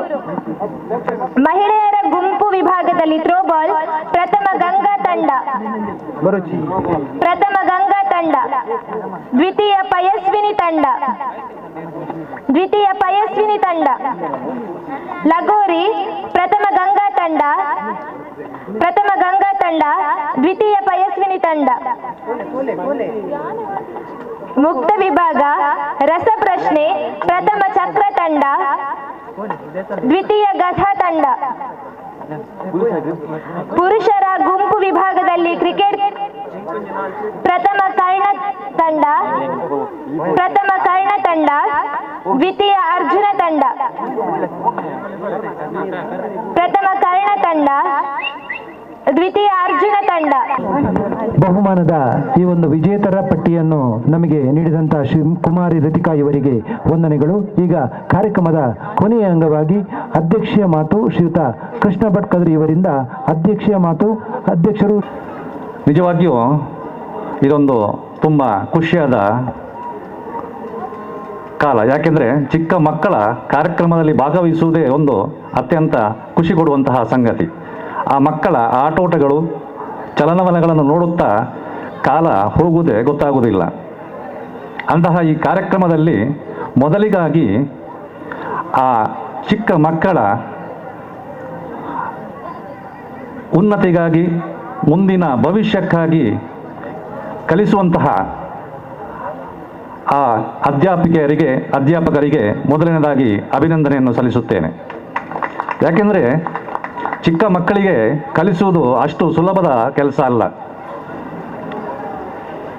ನನಗೆ ಒಂದು ಚಿಕ್ಕ ಕತೆ ನೆನಪಾಗ್ತಿದೆ. ಇದು ಹೆಚ್ಚು ಮಾತಾಡೋ ಸಂಗತಿ ಎಲ್ಲ ಗೊತ್ತುಂಟು, ಆದರೂ 1-2 ನಿಮಿಷದಲ್ಲಿ ಮುಗಿಸ್ತೇನೆ. ಅಕ್ಬರ ಬೀರಬಲ್ಲನ ಒಂದು ಆಸ್ಥಾನದಲ್ಲಿ ಒಮ್ಮೆ ಬೀರಬಲ್ಲ ನಿರಂತರವಾಗಿ ಬರುವಾಗ ತಡವಾಗ್ತಿತ್ತಂತೆ.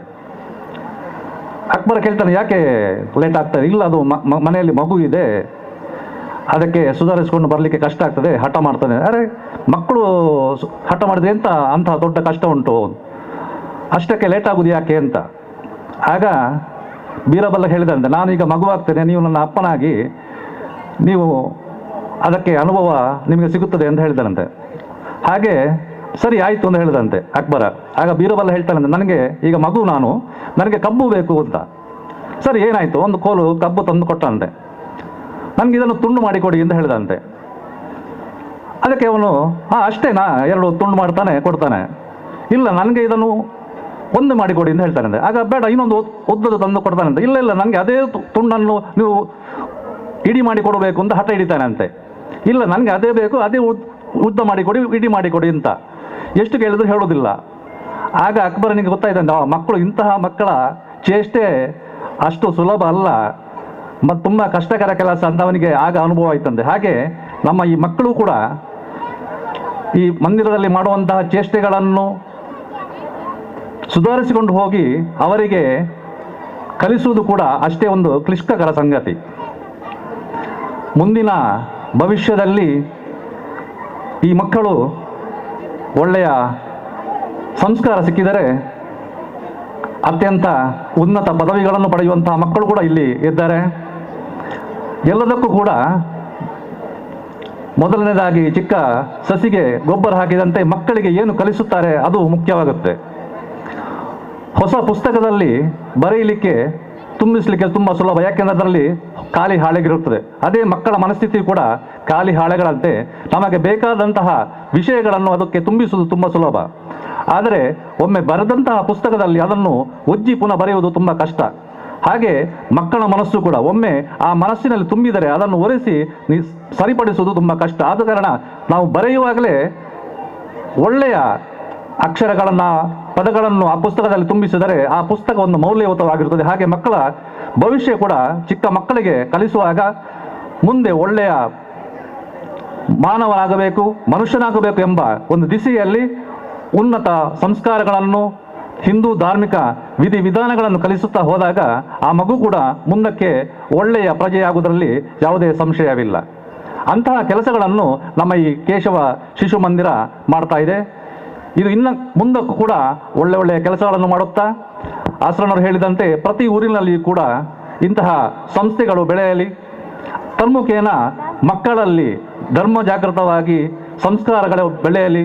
ಮುಂದಿನ ನಮ್ಮ ಈ ಭವಿಷ್ಯ ಮೋದಿಯ ಕನಸಿನ ಹಾಗೆ ರಾಮರಾಜ್ಯವಾಗುವುದರಲ್ಲಿ ಇಂತಹ ಶಿಶು ಮಂದಿರಗಳು ಕೂಡ ಕಾರಣ. ಇಂತಹ ಶಿಶು ಮಂದಿರಗಳಿಂದ ಕಲಿತಂತಹ ಒಂದು ಸಂಸ್ಕಾರ ಏನಿದೆ ಅದು ಮೋದಿಯವರ ಕನಸು ನನಸಾಗುತ್ತದೆ, ರಾಮರಾಜ್ಯವಾಗುತ್ತದೆ. ರಾಮ ಮಂದಿರ ನಿರ್ಮಾಣ ಆದ ಹಾಗೆ ಮುಂದಕ್ಕಿದು ರಾಮರಾಜ್ಯವಾಗುವುದರಲ್ಲಿ ಯಾವುದೇ ಸಂಶಯ ಬೇಡ ಅಂತ ಹೇಳುತ್ತಾ ಈ ಅವಕಾಶವನ್ನು ನನಗೆ ಒದಗಿಸಿಕೊಟ್ಟಂತಹ ಎಲ್ಲ ಪದಾಧಿಕಾರಿಗಳಿಗೂ ಕೂಡ ವಂದನೆಗಳನ್ನು ಅರ್ಪಿಸುತ್ತಾ ನಾನೊಂದು 2 ಮಾತುಗಳನ್ನು ಮುಗಿಸುತ್ತೇನೆ. ಇವತ್ತಿನ ಕಾರ್ಯಕ್ರಮಕ್ಕೆ ಶುಭ ಶಂಸನೆಗೈದ ಶ್ರೀ ವೇದಮೂರ್ತಿ ಹರಿನಾರಾಯಣ ದಾಸ್ ಅಸ್ರಣರು, ಆನುವಂಶಿಕ ಅರ್ಚಕರು, ಶ್ರೀ ದುರ್ಗಾಪರಮೇಶ್ವರಿ ದೇವಸ್ಥಾನ ಕಟೀಲು ಇವರಿಗೆ ಶಿಶುಮಂದಿರದ ಪರವಾಗಿ ತುಂಬು ಹೃದಯದ ಧನ್ಯವಾದಗಳು. ನಮ್ಮ ಈ ಕಾರ್ಯಕ್ರಮಕ್ಕೆ ಅಧ್ಯಕ್ಷರಾಗಿ ಆಗಮಿಸಿದ ಶ್ರೀ ಕೃಷ್ಣ ಭಟ್ ಕದ್ರಿ ಅಧ್ಯಕ್ಷರು, ಶಿವಳ್ಳಿ ಸ್ಪಂದನ ಮಂಗಳೂರು ವಲಯ ಇವರಿಗೂ ಶಿಶುಮಂದಿರದ ಪರವಾಗಿ ತುಂಬು ಹೃದಯ ಧನ್ಯವಾದಗಳು. ನಮಗೆ ಬೌದ್ಧಿಕ್ ಮಾಡಿದ ಚೆನ್ನಯ್ಯ ಸ್ವಾಮಿ ಕಾರ್ಯದರ್ಶಿ, ಸೇವಾ ಭಾರತಿ ಕರ್ನಾಟಕ ದಕ್ಷಿಣ ಪ್ರಾಂತ ಇವರಿಗೂ ಶಿಶುಮಂದಿರದ ಪರವಾಗಿ ಹೃತ್ಪೂರ್ವಕ ಧನ್ಯವಾದಗಳು. ಶ್ರೀಧರ ಶೆಟ್ಟಿ ನ್ಯಾಯವಾದಿ ಅಧ್ಯಕ್ಷರು, ಪುಳಿಂಚ ಸೇವಾ ಪ್ರತಿಷ್ಠಾನ ಮಂಗಳೂರು ಇವರಿಗೂ ಧನ್ಯವಾದಗಳು. ಕಿಶೋರ್ ಕುಮಾರ್ ಪುತ್ತೂರು ಧಾರ್ಮಿಕ ಮುಂದಾಳು ಇವರಿಗೂ ಶಿಶುಮಂದಿರದ ಪರವಾಗಿ ಹೃತ್ಪೂರ್ವಕ ಧನ್ಯವಾದಗಳು. ವಾಟರ್ ಫಿಲ್ಟರ್ ನೀಡಿದ ಯುವಶಕ್ತಿ ಸೇವಾ ಪಥ ದಕ್ಷಿಣ ಕನ್ನಡ ತಂಡದ ಮುಖ್ಯಸ್ಥರಾದ ಬಾಲಕೃಷ್ಣ ಮುಡಿಪು ಹಾಗೂ ಗಣೇಶ್ ಕೆದಿಲ ಇವರಿಗೂ ಶಿಶುಮಂದಿರದ ಪರವಾಗಿ ತುಂಬ ಹೃದಯ ಧನ್ಯವಾದಗಳು. ನಮ್ಮ ಶಿಶುಮಂದಿರಕ್ಕೆ ಜಾಹೀರಾತು ನೀಡಿ ಸಹಕರಿಸಿದ ಸಂಸ್ಥೆಗಳಿಗೂ ಮತ್ತು ಅದರ ಮಾಲೀಕರಿಗೆ ಶಿಶುಮಂದಿರದ ಪರವಾಗಿ ಹಾರ್ದಿಕ ಧನ್ಯವಾದಗಳು. ಮಾಧ್ಯಮ ಮಿತ್ರರು ಹಾಗೂ ಛಾಯಾಗ್ರಾಹಕರಿಗೂ ಧನ್ಯವಾದಗಳು.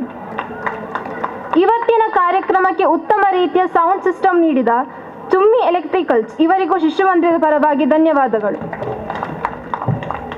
ಇವತ್ತಿನ ಉಪಹಾರ ನೀಡಿದ ಪದ್ಮ ಕ್ಯಾಟರ್ಸ್ನ ಮಾಲೀಕರಾದ ರಾಜೀವ ಪಕ್ಕಳ ಇವರಿಗೂ ಧನ್ಯವಾದಗಳು. ಹಾಗೂ ವಾರ್ಷಿಕೋತ್ಸವಕ್ಕೆ ಸಹಕರಿಸಿದ ಶಿಶುಮಂದಿರದ ಪುಟಾಣಿಗಳ ಪೋಷಕರಿಗೂ ಧನ್ಯವಾದಗಳು. ಪ್ರತ್ಯಕ್ಷ ಪರೋಕ್ಷವಾಗಿ ಸಹಕರಿಸಿದ ಎಲ್ಲರಿಗೂ ಧನ್ಯವಾದಗಳು.